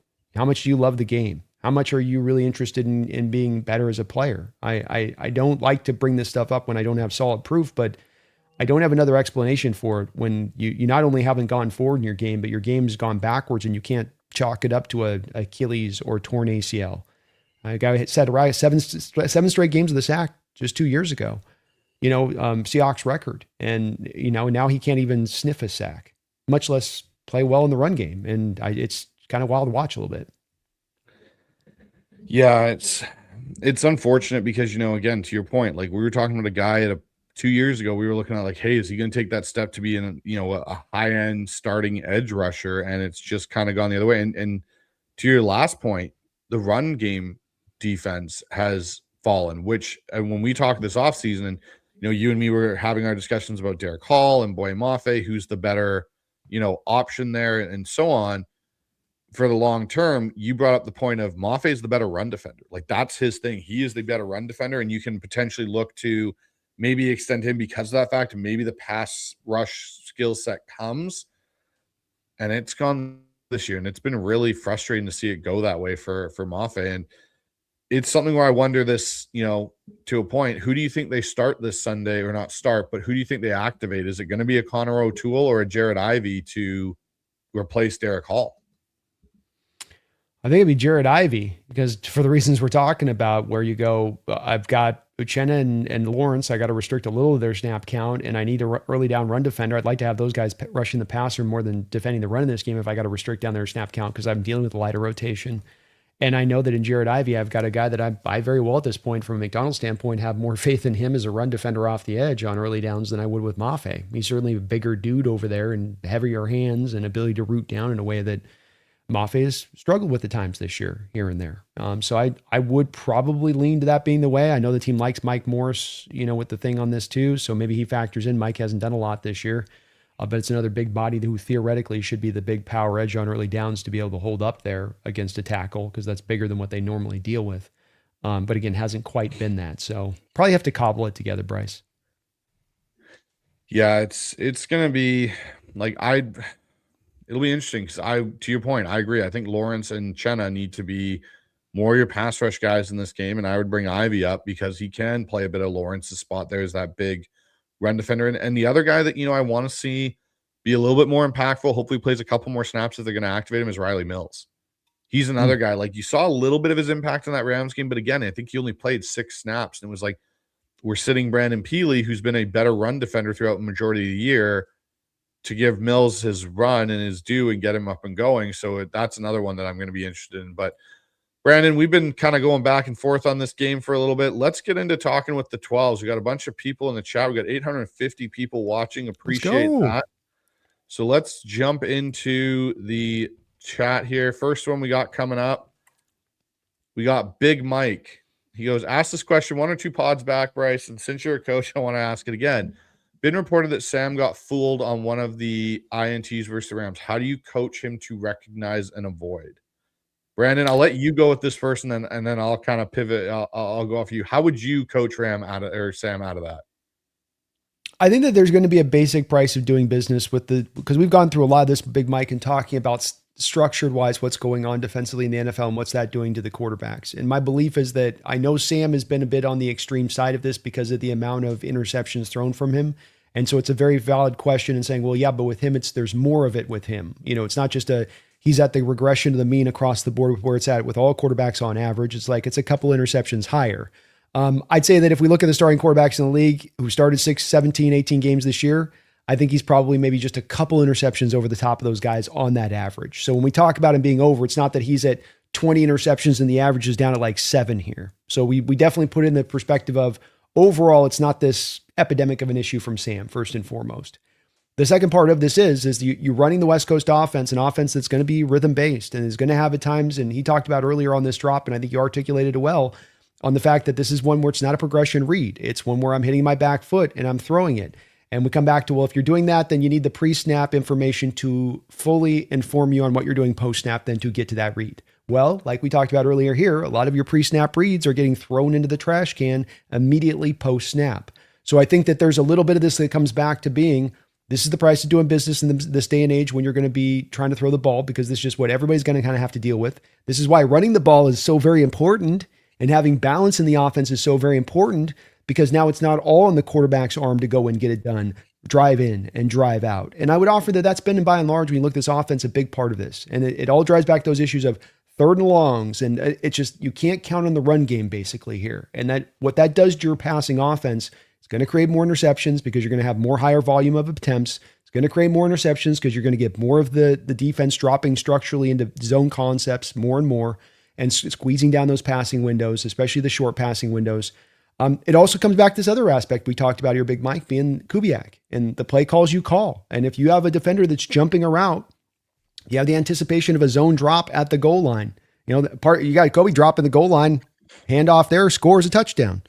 Charbonnet walks in if you hand the ball off there as a play call. So some of this does go back again to the play calling and not allowing defenses to pinpoint on what you're trying to do. And I think times with Kubiak, you can get a little pinpointed. And so it's like all of these contribute together, and it's really not as much down to the coaching point than on Sam. Some interceptions will come. There's no way to eliminate all of them across the board. You try to minimize them as much as you can. That's where I get down to the things that are controllable with Sam. Late in the play, rolling to your left, trying to play superhero mode, not utilizing your legs, not just throwing away the ball, making a bad play worse in your decision-making because you're trying to make something happen. These are the things that are, to me, coaching and controllable. But that particular player, even the Kobe play, I don't know if I really go to those and say that I feel like those are that. Yeah, so Big Mike, from the coaching perspective here, those 2 interceptions from this past weekend or past game, you can't coach them out. You can't, because they're pre-snap, they're anticipation based, and if he came to the sideline, I think this is what you see a little bit in some of the sideline reactions. Like, it's like, okay, crap, the play didn't work. Like, that's more of it than Sam buggered it up because he made the wrong read and tried to force it into 3 guys to get it in. Those kind of situations where you're dealing with interceptions where it's, why are you throwing into 3 defenders late in your progression? Then there's more of a coaching out factor. And those 2 from this Rams game, I don't know if I'm coaching anything out, because you're not expecting Kobe Turner to drop from your right side across face. And when you've got pressure in your face, he's hiding behind Jalen Sundell and Jared Verse, and you're throwing that on time, you're going to see him. Like, it's just not. And even NFL analysts like, Emmanuel Acho was saying, oh, you can't do that. It's like, dude, like, don't even. Like, you're looking at this through a TV lens. Like, when you watch the All-22 and you see the stunt, that's all an anticipation-based throw. When you look at what Sam's doing in, I look at maybe the Rams game the first time, the jump pass. That's a throw where it's like, don't do that. Take the sack. Yeah. Throw it in the dirt, take the sack. Don't try, and that's doing too much. But when you're throwing on anticipation, catch, throw off your pre-snap read, it's a 50-50 crapshoot if it's going to work or it's not going to work, basically, because the minute that ball leaves your hands, there's a bunch of things that could go wrong where it's going to be an interception. So, and to your point, Brandon, talking about the interception. So if we look at Sam Darnold, he has 13 on the season. That puts him relatively in the same pact as Josh Allen, who has 10. Patrick Mahomes has 11. Trevor Lawrence has 11. Justin Herbert has 12. And Dak Prescott has 10. There we go. So you're talking about guys, like Baker's got 8, but we're talking about guys, that are throwing a lot of touchdowns. So if we look at the guys that have the most touchdowns right now, Matthew Stafford's the anomaly. He's the MVP of the league this year. I think you and me both agree on that. Agreed. Jared Goff has 7, but then the minute you get out of Goff and Stafford, you are now in that double-digit bracket of Prescott, Lawrence, Allen, Herbert. Bo Nix has 11 INTs, and then Sam's got 13. He's right in that cluster, and it's just the price of doing business now. I think it is. Stafford won a Super Bowl just a couple of years ago with 19 interceptions. And if you remember back in the 80s, folks, and you go back and go look at some of the Seahawks interception numbers from the late 80s, and guys getting, what was it? Kenny Easley with 18, 17 picks in 2 years, I think, at one point. So those guys were picking the ball off lot. Quarterbacks were throwing much more interceptions in the late 80s into the early 90s. What did we talk about at the start of this show? Progression-based reading and how hard that is when you can't actually remove different things from the coverage pre-snap to lower down and determine where you're going to go with the ball. And then the confusion that comes on the back of that on top of it. So I don't have the pre-snap read, and then I got ultimate confusion post-snap. If that's a 1-2 punch to lead interceptions, and there's no two ways about it. How do you get around that? You find as easy scripted throws as you can. You find a commitment to a running game to maintain balance so the defense can't pinpoint on the fact you're throwing on a hyper volumetric approach. And then that's a way you can counterbalance it. But even on that, it's still going to happen, especially if you're going to throw with anticipation, which, the other thing with this, Bryce, is those folks that might be out on these interceptions, when you don't throw with anticipation, you know what happens? You get some of the Russell Wilson offenses that we got through those years. Because something that Pete instructed to Russell Wilson was see him open. I guarantee this in the heart of heart. I know this almost without a fact. I've never been told. I know it in watching so much tape. He was told to see the separation, not anticipate the separation, see the separation. Well, the problem with that is that if you're going to wait on every throw to see the separation on the route, you're going to have a very up and down offense. Might have some big completions, might have some really nice shots down the field, sure. But there's going to be a lot of, that was a 3 and out. That was a complete dud drive that went nowhere. That was a lot of like Russell looking. Oh, I'll break around and pirouette. Why didn't he just let it rip? He didn't see the separation and he didn't want to throw him open. Darnold will throw a guy open. He'll see the separation. And I thought Mike did a great job of pointing this out on the Cooper Kupp route at the end of the game. And then he goes, look, all y'all want to go on there. And you can see Mike kind of addressing those folks that harp on the interceptions. All you want to sit there and harp on these interceptions. That throw right there shows you is one of the throws why we can't do that. Because you start doing this, press him down, play safe, don't do this, don't do that. He don't make those type of throws. And you needed him to make that type of throw in that moment. You need him to make these type of throws over the course of the game. Agreed. And I think that Sam Darnold throw to Cooper Kupp is probably the best throw of his career with the pocket, the layer in between two defenders, right in the only spot Kupp was going to get it. It might be Sam's best throw to date. And, to your point on the Russell Wilson thing, with my quarterbacks, when I work with them, when I coach them, it's you to be a successful quarterback have to anticipate windows and throw guys open. You don't get separation is this. Him getting one step outside, there's your separation, let the ball go. To your point with Russell Wilson, see him be open. You're not going to get a lot of opportunities at the NFL 11 to see guys be open. It's not going to happen. Guys are just too well coached on the defensive side. So I hope that answers your question, Big Mike, in a roundabout way. Me and Brandon kind of went into it quite heavily there. So hopefully that answers it. We've got Bigelow in here goes, I think he didn't correct this. Coutts, any relation to Oots? Unfortunately not. I really wish there was, because I'd be super cool to have a relative that is an NFL fullback with an awesome name, but unfortunately, ancient Scottish tribe. It differentiated back in about 700 AD. It was the Oots and the Coutts had a falling out that time. Yeah. They once were the Oots, were the Coutts, and they said we're adding a C because we hate your ass. Exactly. They stole some Belver pelts. I heard beaver pelts. Very, very true. Brian Myers in here goes, Max Crosby told by team that he's out this week, even though he says he can and wants to play. He has left the facility after the decision. So, Brandon, I don't know if you saw that whole thing with Jay Glazer reporting that, but basically the Raiders have decided to shut down Max, and Max didn't take too well to that.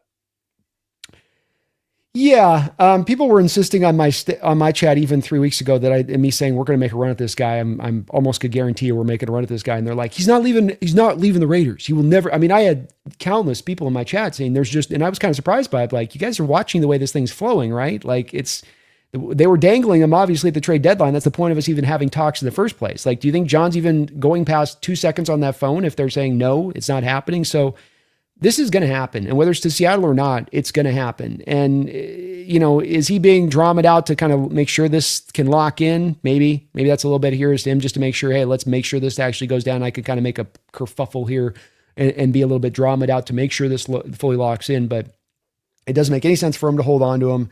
They need draft capital. They've got things they're turning around. It doesn't even look like Carroll at this point is going to remain there with the Raiders beyond this point. So from his standpoint, does he want to go with another head coach, what is 4th and 4 years or something or go to an actual winner? He's going to want to go to a winner. So whether it's us or not, Max Crosby is going to be moved this offseason. He is not going to remain with the Raiders. And I was saying this long before this situation happened today. This is just more confirmation of it to me.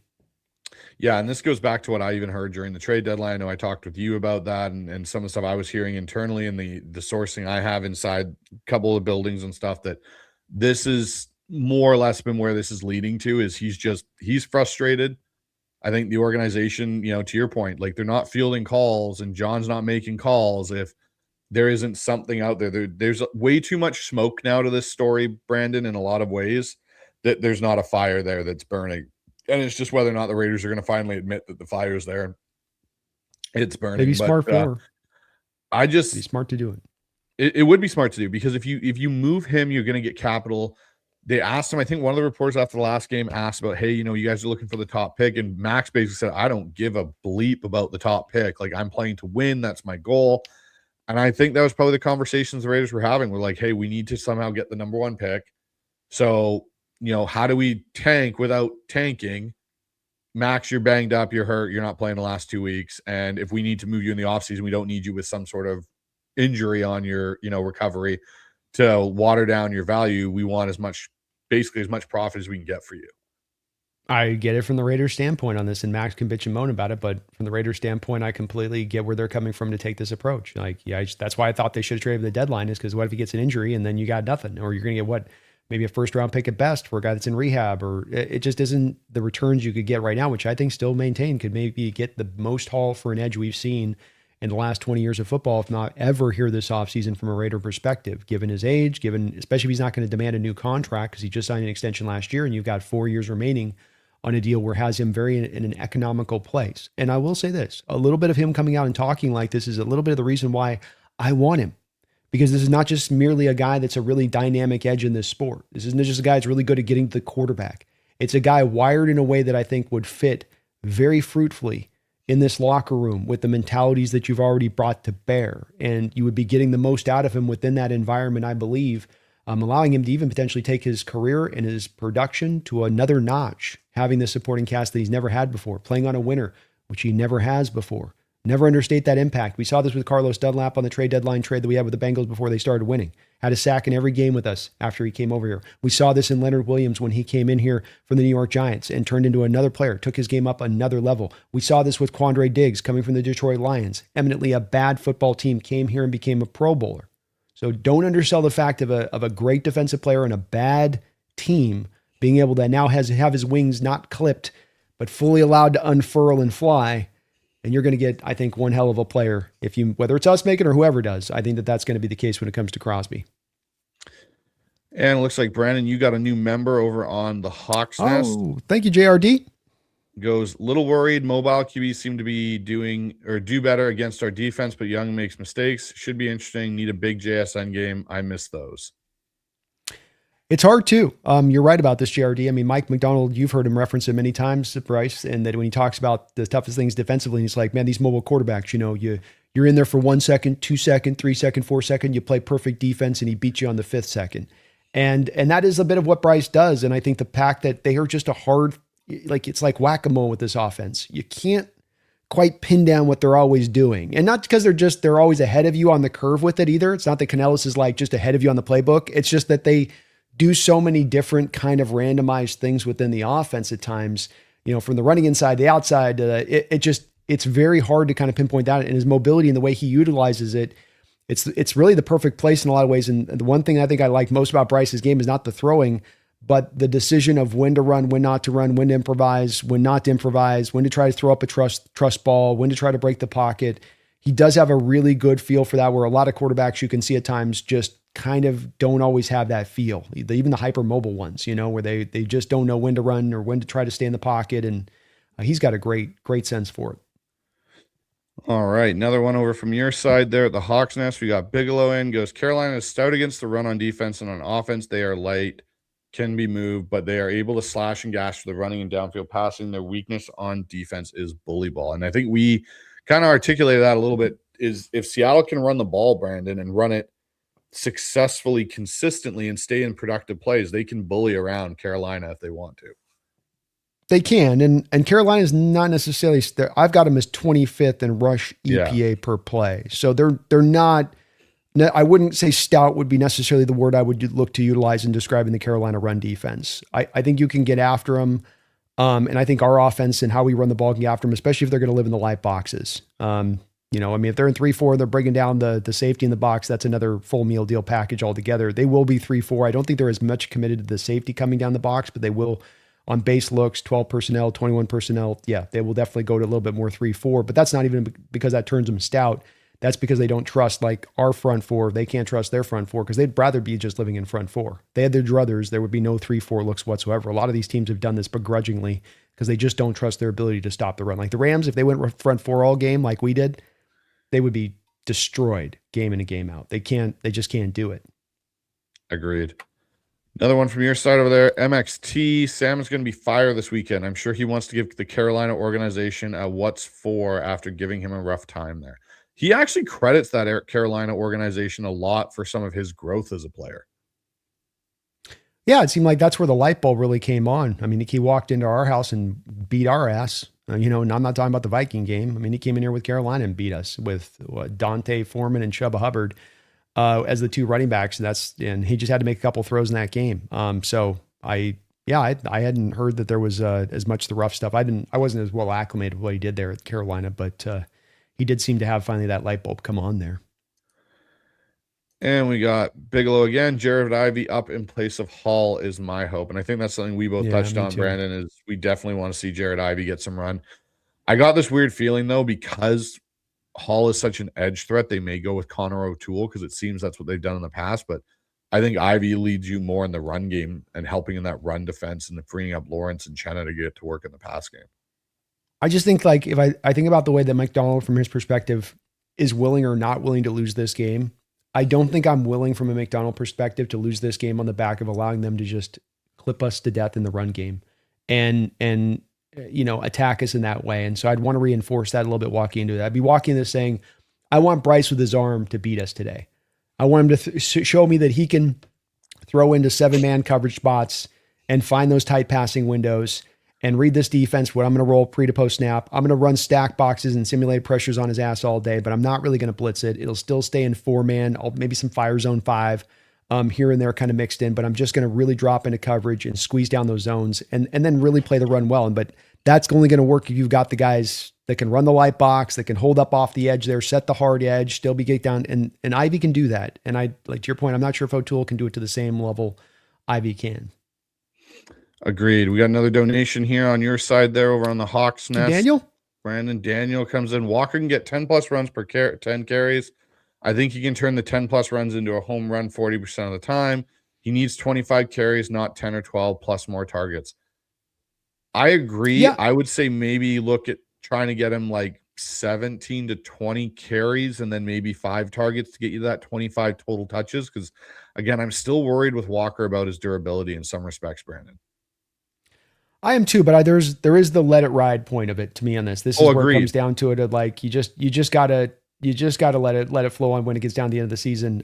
But yeah, I think that he needs more carries. I think the home run hitting ability is a fair point, especially if we're going to come down to like, look, whether Charbonnet or Walker, if this run game is going to run like it's run this year so far, which is the consistency's not been there, the 3 yards in a cloud of dust haven't been there. It has been a running attack that's been based upon whether Charbonnet or Walker in this account, by the way, both of them, it's been the same case on this. It's been more of, again, back to that feast or famine, boom or bust kind of rushing attack where it's a 20-yard run here. And then it's -1, 1, 2, -1, 3 yards, 1 yard, 0 yards. Oh, we got another 20-yarder, right? So back to his point on this is that, okay, if embracing feast to me, the feast and famine is to embrace the feast. And that is to say, okay, the run game might be famine, But this guy we're having in as a home run hitter. So when it does feast, boom, he might house it for a 55-yarder like last week. When Charbonnet feasts, he's going to run it for 20, 15 yards, right? When that's going to go to the top end of it. So this kind of makes sense on this a little bit on like, look, I'm just trying to, I'd love the balance. I'd love to get the consistency playing and play out of the offense and running the ball and just, hey, here we go. We're just getting yards every time. We're getting positivity. Here we go. But if it's not that way, then you got to embrace what you are. And I think we're getting to that place here with Walker. I agree. I definitely think we're getting to that place with Walker. So it's a thing for me with Walker where I want to see what he can do with a full legit workload, just to see, like, does he break down or can he go? Because I think it leads to an interesting conversation this offseason and what you do at the running back position, whether or not you give him some kind of, if he doesn't demand a full big time deal, do you bring him back if he's durable enough to handle more than what you've been giving him?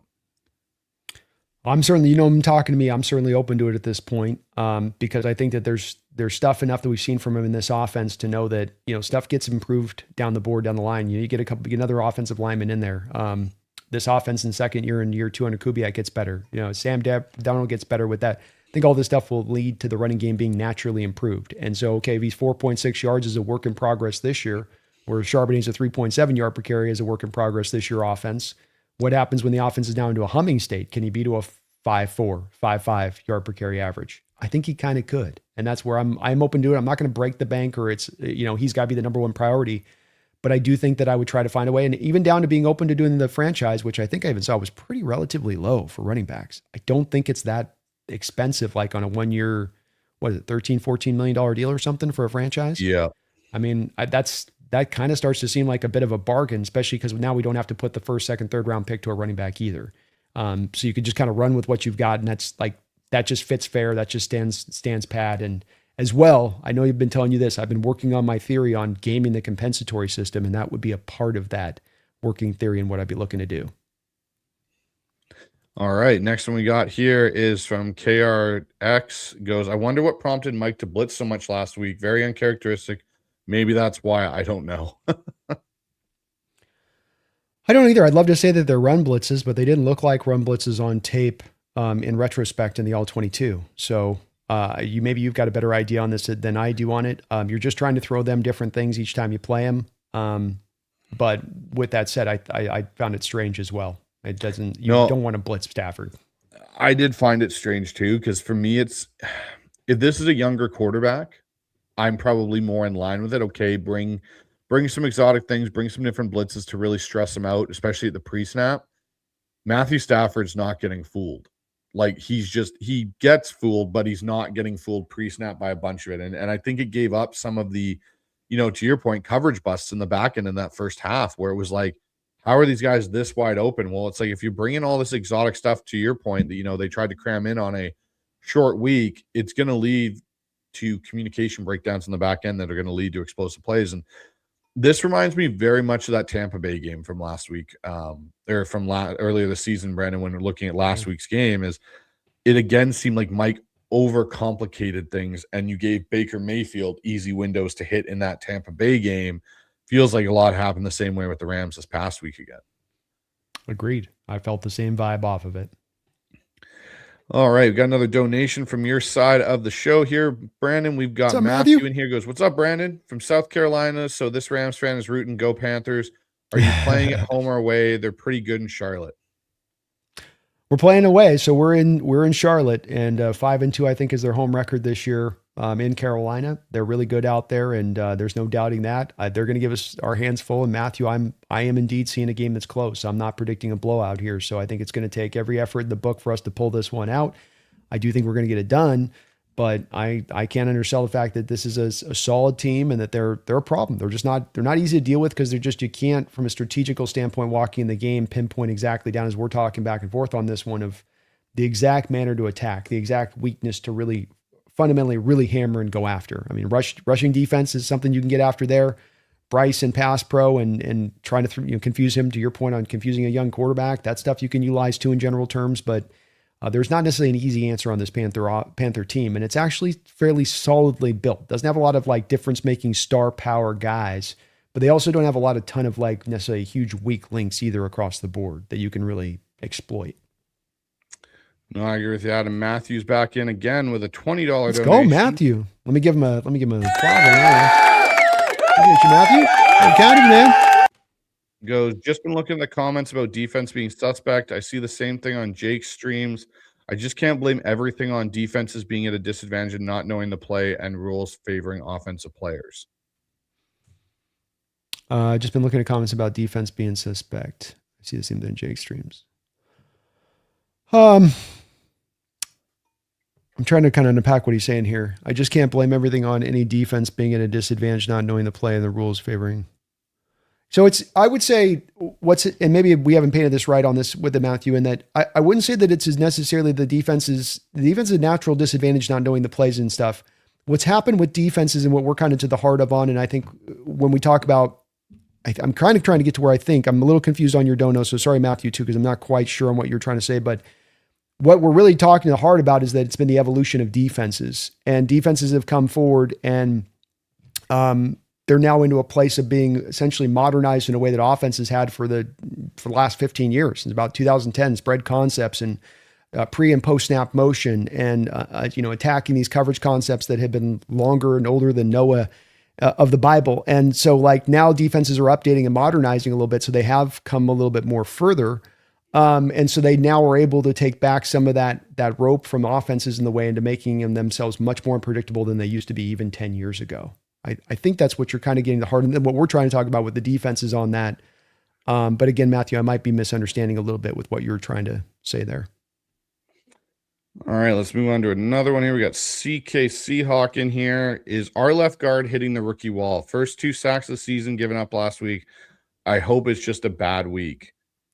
I wonder if it's just the endurance level Brandon was able a little bit. Like you see him get blown back a little bit more the last few weeks. And I'll give credit where credit's due. Kobe Turner had a fantastic game against us. He was a disruptive force in his own right on that D line there. But do you think it's a little bit of that college endurance not being able to, that's causing some of Zabel's issues lately? Or has it just been he's going against better talent later on in the season?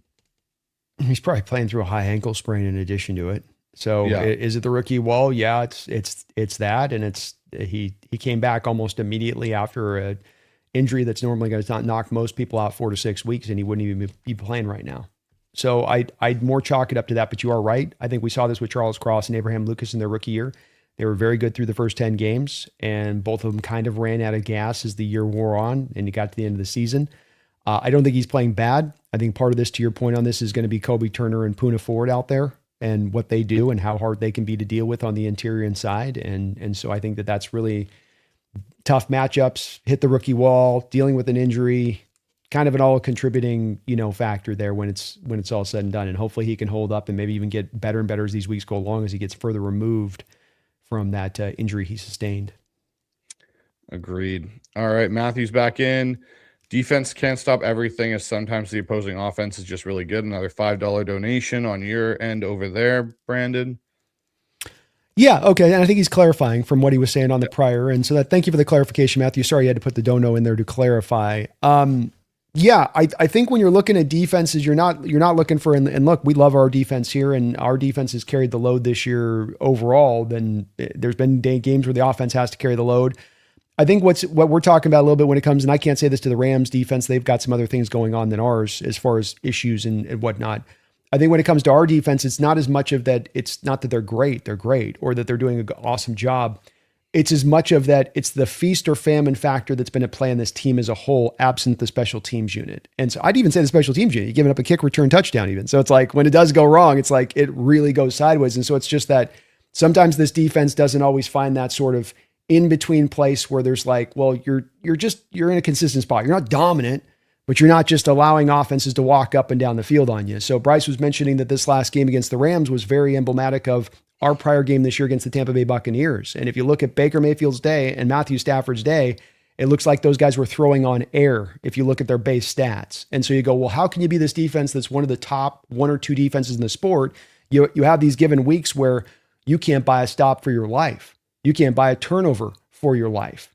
And that's where we're trying to understand the nature of that and why it's that way. But it's not necessarily to me, Matthew, that there's something inherently broken in the defense or problematic. It's just that it's a bit of an oddity. It's more been the issue with the offense, and that feast or famine's been more of the, if not 50, like 60-40 split on the timeline you're dealing with and watching the games. And you'd sometimes like to just find some of that, more of that middle of the road consistency stuff that you can kind of rely upon, and less of that it's got to be all or nothing kind of feel to it, which is, there's a little bit of that to this team. It's more of the personalities of the team as a whole, quite frankly. Just, and every year you're going to have individual stuff that's trends like that show up that aren't even necessarily something that lasts into beyond the years. I will say with the Rams, the offense there has backtracked a little bit, but back to your point on this, Matthew, when you have an offense like the Rams that are scoring as many points as they are, a lot of times you'll see a defense start to give up a lot of points because those offenses are sort of throwing hell to the wind. They're bringing out all the tricks. They're taking shots they wouldn't be taking if it was more of a tighter game and the defense was kind of holding the line on things. A la like our let Russ cook years. Remember the let Russ cook year of 2020 where he's going off, and remember how our defense was struggling because all the offenses were like playing against us going, man, we've got to throw the ball constantly to stay with the Seahawks offense this year. You know, and then the cover two ended up putting a kill shot to that when it was all said and done, but the point still stands. And that's also a little bit up to your point, Matthew, on this, the driver being that a great offense will oftentimes have a defense that's kind of, it may be a lot better than statistically it looks, but it's being that driving force of the offense, forcing the opposition to have to put points up on the board, forcing them to be more aggressive than they maybe normally would. Matthew's on a roll right now. He's got two more that have just come in. So we got Let's go, Matthew. Here. $2 donation goes, Lord, please don't let the Seahawks Crosby. Hey, I understand that I would be freaked out by it as well, because you give a guy like Mike McDonald this kind of piece and, you know, his stack boxes and simulated pressures. And I keep thinking about it, Bryce. I know I've told this to you before, but you have a quarterback and you're walking up as a quarterback and you're like, all right, I got to get chip help on my piss poor left tackle for Crosby. He's got to get the chip help. And now you've got an overload blitz to this side. They drop two of the overloaders off. They bring two from this side. You've dedicated one of your chippers over here. There's a free rusher coming with nobody to pick him up. Not even a guy with offensive lineman to just get a wayward hand on him as he's going through the gap. I kind of think that Mike's going to be thinking about that, and he's never had that in his defense. I mean, maybe with Hutchinson in Michigan, he had it, but maybe as well, maybe he learned that with Hutchinson having there, what that brought, you know, having that as a useful tool and what you can do with the rest of the defense around a guy like that. On top of the fact that we just need edge rush. I mean, just on top of like what it could do for this defense, but Mafe ain't it. I don't think Derek Hall is going to be it, quite frankly. I don't think he's come forward this year, but I think people have completely overstated his progress this season. I really do. I feel like he gets talked about sometimes in the Hawk fandom as though he's having 13 sack season, and it's not even in the neighborhood of that. It's funny, Brandon, for me with Hall is I've seen a better development in his run game as a run game defender. Then that's where I see the progression with him. Sure. I've never looked at Hall and been, he's going to be a 15 sack guy. He's going to be an elite pass rusher.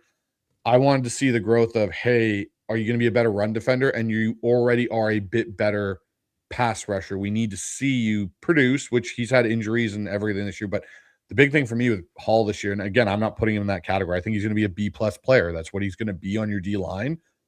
It's the run game where I've seen the biggest jump for Derek Hall this year. I think it's a fair point, but I do think that the pass rush has not come on at all. I mean, at the end of the day, he's got one sack. You know, I mean, like it's fair to say not a 13 to 15 sack guy. I didn't necessarily see that, but I did see a guy who should be able to project an 8 to 10 sack a year type dude. And if he has 6 or 7 sacks, I wouldn't be really as much having this discussion. But the fact that when I look at last year and the sack production that was up where it was, and you look at how he actually got that sack production, it's a lot of hustle sacks. It's the Bo Nix breaking the pocket and moving out to the sideline, and he chases him down for like a half-yard loss. That's like the most empty sack you'll ever see. Yeah. Like it's those type of plays. And so you go, okay, it's nice you've come up on the run defense, but your run defense was ass last year. So, okay, it has come forward, which is nice, but it was coming forward from you just being completely a crap show. And now it's come at the expense, it seems like, of any kind of pass rush uptick to that side of it. Look, Hall's fine on the rookie deal and going through here, and we'll do like we did with Uchenna this year. You play him out through the rookie year, and maybe the light comes on. Maybe he figures something out this offseason. He's a good piece to have for that rotation, but he's not a guy I can count on at this point. Not when I'm going to walk through week 17 with 1 sack on the board of what you provided. You can show me pressure numbers all day. That's not going to get the job done if I want to build a championship organization. I can have one of my prime pass rushers having 1 sack on the year going, that's not good enough. It's not good enough. Doesn't make him a bad player. Doesn't mean that he can't be a useful part as a rotation, but we got to do better, I think, at the position there than that. And it's it stands out to me this late in the season a little bit, quite frankly, with these two guys we took in the second round. No, I totally agree with you, Brandon. I agree with the point that our two best pass rushers are guys that we didn't expect to be our two best pass rushers potentially this year in DeMarcus Lawrence and Chenna. Like, a lot of people had written Chenna kind of off in a lot of ways in that regard. And hey, if Chenna comes back, it'll be great. It'll be a great rotational piece. To Chenna's come back in his first 2 games back, or 3 games back, he had 4 sacks. It was like, okay, wow. Like, Chenna came back to being Chenna that we saw 2 years ago before all the injuries set in. But no, I'm in agreement with you. I think they need to go out and get an edge, and they need to look at that in the draft too. I don't think Boy Mafe is back. I think you let Derek Hall play out his contract. And to your point, if the pass rushing light does come on with Derek Hall and he gets 7 or 10 sacks somewhere next year at some point, and even if it comes on throughout the playoffs here and all of a sudden he becomes a force in the playoffs, it adds to, okay, this conversation needs to be had next year on whether or not we extend him past his rookie deal on a 2-year deal or something like that. Or are we looking more to get more production out of that group, which I agree with you. I think it does need to be looked at. So Matthew comes back in with a $10 donation. The earlier post was in reference to any fan base's comments about their defense. Sorry, kind of hard to clarify things in text. Sorry, yeah, I know there's the character count limit. Matthew, you're the man. Thank you again. Matthew, with all those donations. Sorry you had to put the clarification up there on the dono. But yeah, it's you do got to give your defense a little bit of room on this, and that this stuff is still slanted towards the offense in this league. And the defense has pulled back some of the rope in recent years in this tug of war match that exists as far as advantages go. But the advantages still overridingly lie on the offensive side of the ball. And so, yeah, you gotta be a little understanding of that with defenses. There is no perfect defense that stops everything out there. All right, we've got Fresh over on my side here on the Hawks. I appreciate the $5 donation. Go, Seattle can beat the Panthers, but a team like Carolina could sneak in and beat the Hawks. Panthers defense is underrated. Hawks will be in for a fight. And this goes to what you said, Brandon. You think it's going to be a closer game than some people may think?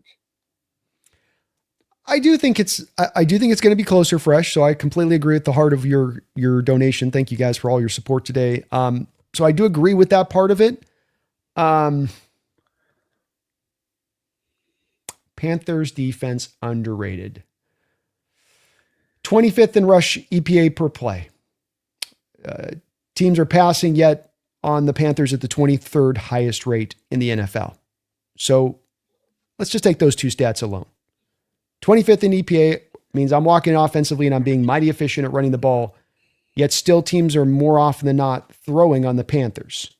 32nd in pressure rate. Worst team in the league at generating pressure. And I'm not trying to be a smart ass here with this. Also 26th in pass EPA per play.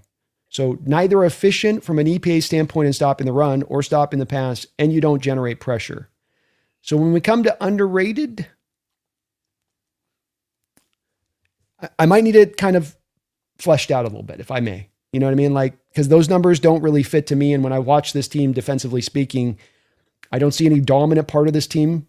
I don't see any part of it that they are able to take this away from that offense or take that away from that offense. I don't see them schematically confusing teams right and left, neither on that side of it. So there's not a lot of real base stats here that point to them being underrated or even in the middle of the road territory, quite frankly. I got one thing for you, Brandon, on this. When I watch Carolina, I've seen in games them actually, in my opinion, outperform what they should do. That's what I've seen more times than not with this team this year, defensively at least, is where you look at them and you go, like, given who they have, given to your point exactly what you just laid out there with the stats, and then they'll have those games where they outperform it. And that's what I would say. I wouldn't say they're underrated. I would say, from my point of view, at least, and I'm more in agreement with you on this, is they have moments where they outperform, which every team does. That happens in a season. You get a hot day and you're able to do some things. But overall, I would agree they're not an underrated unit to me. I think they're kind of just there. Yeah, I mean, like, and to your point on this, held the Niners to 20 points and got Green Bay to 13 points. They've had Falcons 0 points. So they have those random points where they do come up and they do shut teams down.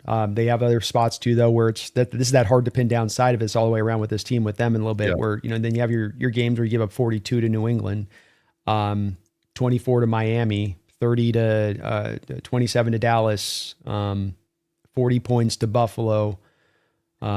You get a 27 to Atlanta after you shut them out the first time. So you shut them out the first time, then you come back and give them 27 points and go into overtime with them.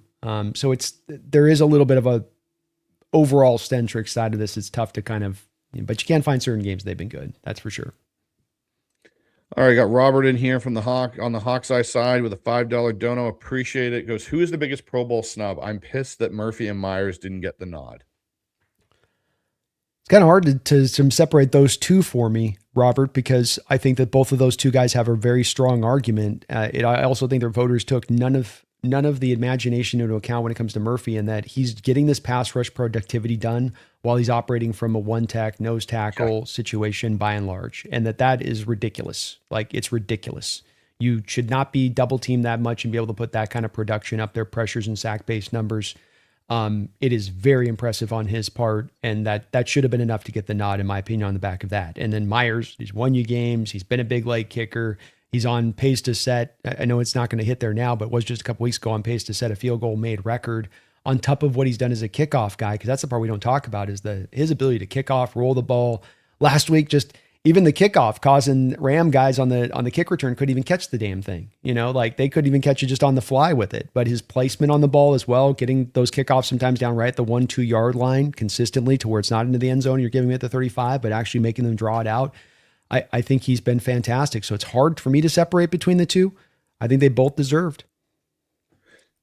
Agreed. And one other name I'd throw in there too, I think Ernest Jones is another guy that, should have had more consideration, as well as considering I get the last game, he struggled a bit, but overall Ernest Jones has been a huge reason for the Seattle defense to be as good as it is.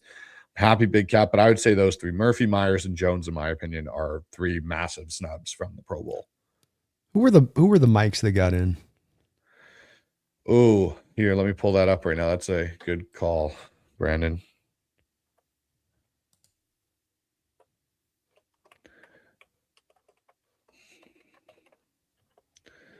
Let's see here. Pro Bowl. I'm just looking here. Okay. Linebackers. So inside linebackers for the AFC were Jordan Brooks, were top Pro Bowl getters, I should say.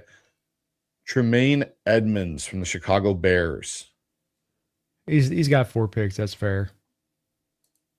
He's one. Let's see if this has got a better thing for me. I'm just looking for a whole list of guys that made it. Okay, so your inside linebackers for the AFC were Al Shahir and Roquan Smith. Makes sense. And Jordan Brooks was the other one. And then the NFC, you had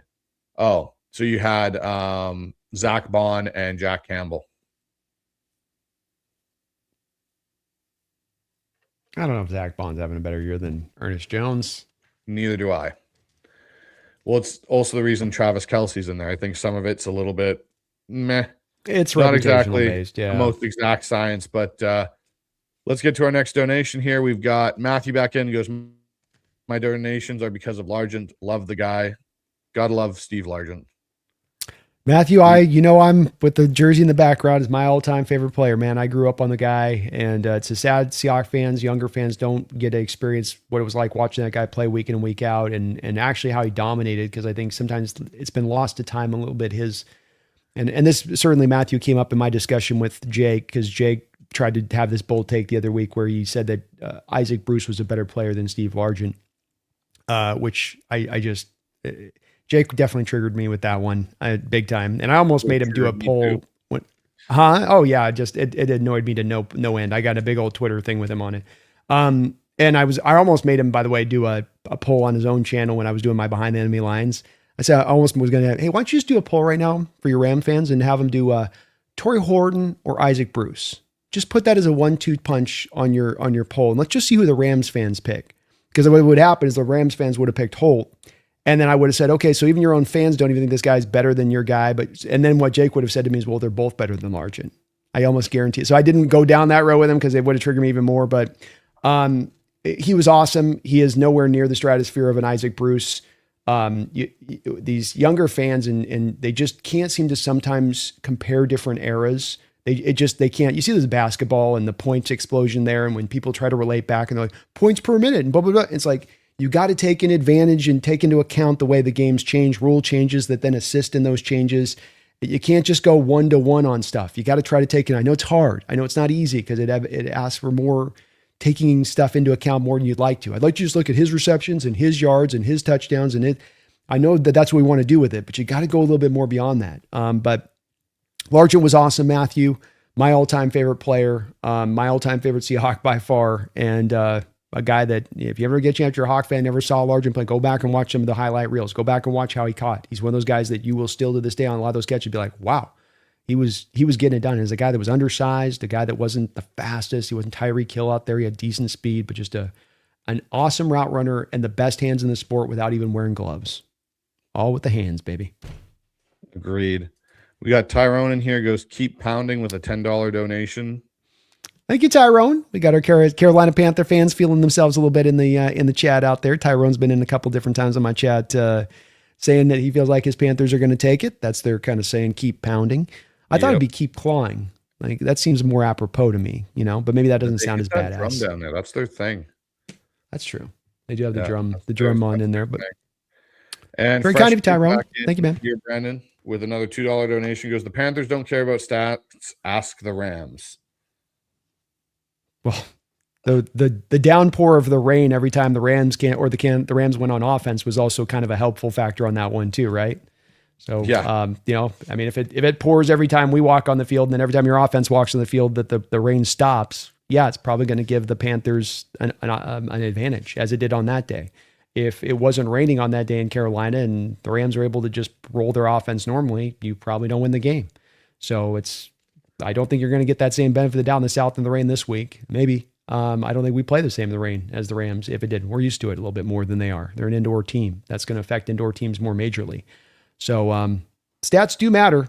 When you're this deep into the season, we're well beyond a sample size of an approach, and you can have a couple outlier games in there where you've performed above that, but that makes those outliers. That makes those sample size games as opposed to what the data fits to as a whole. And the data as a whole says this Panther defense doesn't have a lot structurally wise as a strength that they can lean upon. Occasionally can get the job done, but they don't rush the passer. They don't stop the run. They allow points. You can get after them. So here's actually an interesting one. We got Mo in here goes, yeah, local questioning whether it's Bryce or it's his coach not believing in Bryce with a conservative play calling. Well, I think some of this comes down to as well, to give Bryce a bit of credit on this. The Panthers have not created an offense with a lot of playmakers. They've done a good job of giving him a fairly solid offensive line in front of him to deal with. And I think that's helped him in his development this year. I'm a big believer in that before skill position players, in fact, when it comes to young quarterbacks, giving the line first. But this team needs more guys that can catch on the outside. Tedrow and McMillan is their only threat. Their tight ends don't scare you. Xavier Legette can't catch a cold.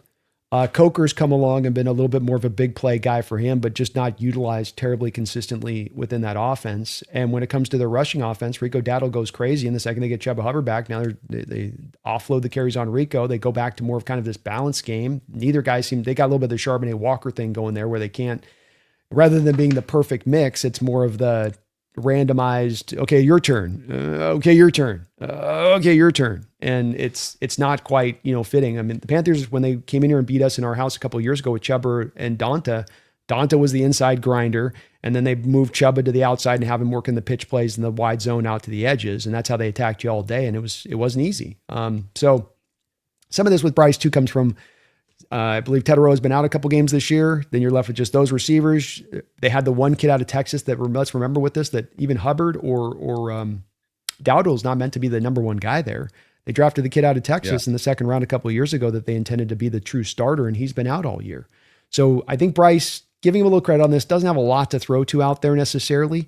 I think this as well too. I mean, you talk about conservative play calling. Some of this is going to be, I think, in my opinion, it'll be interesting to hear from you on this, Bryce. And that is that I think that they're the size limitations that are there a little bit.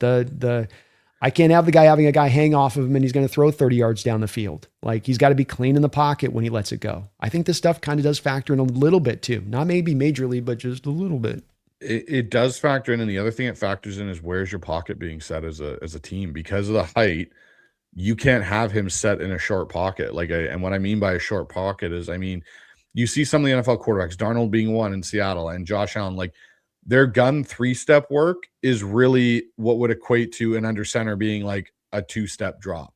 It's one punch, an open, and then you got like this slide and throw. With Bryce, you can't do that. He has to get depth so he can start to see things and see some of those windows open even between the lines, so it develops more. It again makes it more difficult on your offensive line and where the pockets are. And then to your point, like he's not the guy that's going to have a guy hanging off him and throw it 35 yards down the field on a line to somebody like some of the bigger quarterbacks. And that's just the way it is. So yeah, I think it does play into that a bit. I think you're also got to protect himself sometimes too, right? Like, is he, you've seen it with Kyler, we've seen it with Russ. There's certain areas of the field you can't attack because of his limitations in those regards when it comes to the passing game. So it'll be an interesting thing to see how that evolution of Bryce Young down there goes in Carolina. It really will. And I think too, giving him just one more added item on this is just give him a little bit of credit as well, is that he is a year 2 guy essentially here. So, these quarterbacks, there is this thing of, are they going to sink or swim? We get to learn really quickly what they are right out the gate. I'm more back into that lens of all these quarterbacks that have been in this league now 5 and 6 years that we're seeing the light come on for, that we're seeing them become their best version of themselves, should probably tell us that with this, where the defenses are, where offenses are, where quarterback development is at right now, the lack of the spread concepts, being able to just be retrofitted into any offense from a college quarterback to get them running and hitting the ground fast, that we probably have more room than ever now to think things will at least marginally improve with this quarterback the longer he gets to be in the league. And that year 2, there's going to be some restrictions and you can't have him running the full meal deal. But, Russell in year 2 versus Russell in year 7, 2018, a lot different offense, a lot different requirements, a lot different stuff put on their shoulders is what you ask them to do.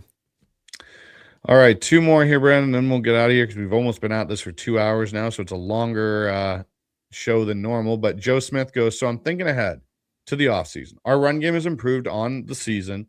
Is that due primarily to Shaheed acquisition or an improved O-line play? Something to get clear on for the offseason,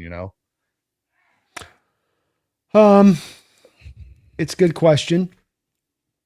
And I did confirm, by the way, I just wanted to, I saw also a note in there, maybe you're going to get the next note on this about what this game means for Carolina, because somebody was saying that Carolina needed this game. Yeah.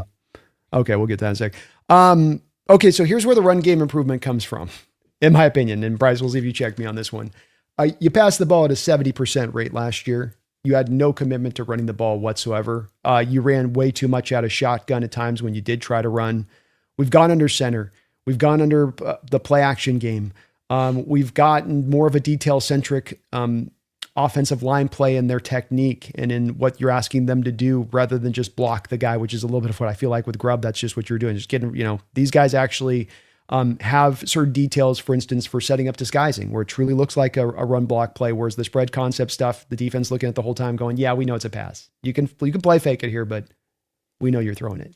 And so there's just, this offense is a true NFL offense. It's not a college offense. And it's one that is going to just naturally, whether you have the good blockers or not, whether you have the dynamic runners or not, it's going to do a better job of running the ball and being more, if not consistent at it, just more effective on the whole in doing it. And so I think that that's more of what I would chart it to. I don't think Shaheed's really affected much of the run game as a whole outside of when he's getting some of the direct handoffs, like the 31-yarder he had last year. But it's just, it's more to me of a commitment. It's more of me of an updated offensive style that's going to get more out of a ground game than the one we had prior, which, just was, I don't think Grubb wants to run the football, quite frankly. I just think he really just wants to throw if he could 24/7. And he's one of those coordinators that'll just do it begrudgingly. And that's one of those worst things that offensive coordinators fall into where, they just get dodgy with that run stuff. They don't want to stay with it. And that's one of Kubiak's strengths, is that he's really good, whether it's working or not, at least staying with it and not getting away with it, not getting too frustrated with it. No, and I think that's a fair, accurate representation of it. This is what happens when you run a pro-style offense compared to a college offense that can be a bit gimmicky, is there is proven history behind it. And you do certain things open up, and there's a counterpunch to the counterpunch, to the counterpunch, to the counterpunch. Now, whether or not your OC can get to those, like me and Brandon have kind of talked today about, Clint Kubiak, this also leads to why you've seen the progression of the offense and the improvement in some areas. I think Shaheed did definitely help because he adds a element to this offense that wasn't there necessarily at the beginning of the year. but now is there. So it does change some of the ways defenses will align, but at the same time, the line's gotten more comfortable with what's being asked of them. The running backs targeting and tracking on their run plays have gotten better, as we've seen with Ken Walker. It's going to be interesting. I do agree they need better interior play still on the O-line to really unlock this run game and get it better, more so than I think even the addition of Shaheed can help.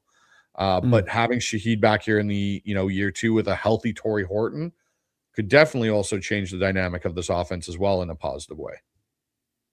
Yeah, well said. I would agree. It's a lot of contributing factors there. Totally. And Fresh comes back in here. Panthers need this win as much as us, playoffs on the line. Agreed. This is a huge game because I believe the Bucs have Miami this week, which if the Bucs want to be a playoff team, should win that game. So I'm sharing my screen with you. I just want to show something to make sure we get this across, though, because I don't know if it's as much that fresh. So here's the playoff machine right now. Seattle wins this week. Panthers lose, right? We got the Buccaneers on this slash beating the Miami Dolphins like you just talked about. We go to week 18. Okay. So bam, we're on to week 18 if I'm not doing it on your screen, but doing it on mine. So week 18, I've got the Panthers right here beating the Tampa Bay Buccaneers. We've got the Seattle Seahawks here. Doesn't really matter what we do there on this. This is irrelevant to Seattle on this one. Let's just say Seattle wins, whatever. The Panthers get in. So the Panthers don't need this game this week.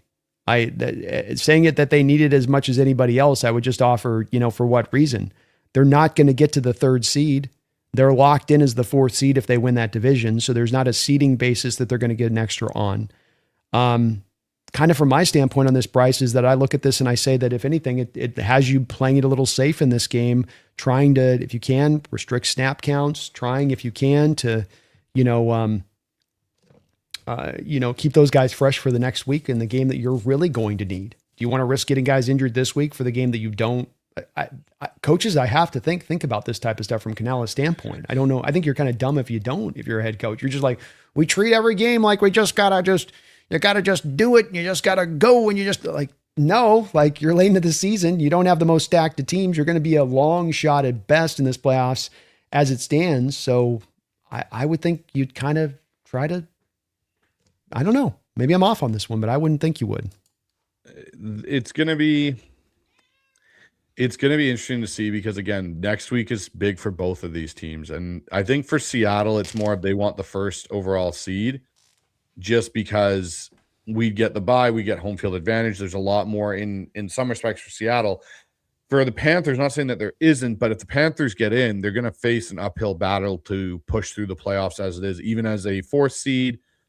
Getting in. So it'll be interesting. I think to your point too, if Seattle can get up ahead in this, Brandon, they may start resting guys and kind of do what they did versus the Colts and the Vikings, where it's like, hey, we've got a massive game with a potential team that could be, depending on what happens to the Bears and the 49ers, a massive opportunity to win the NFC West and win first, seed in the playoffs, which I think is just as big.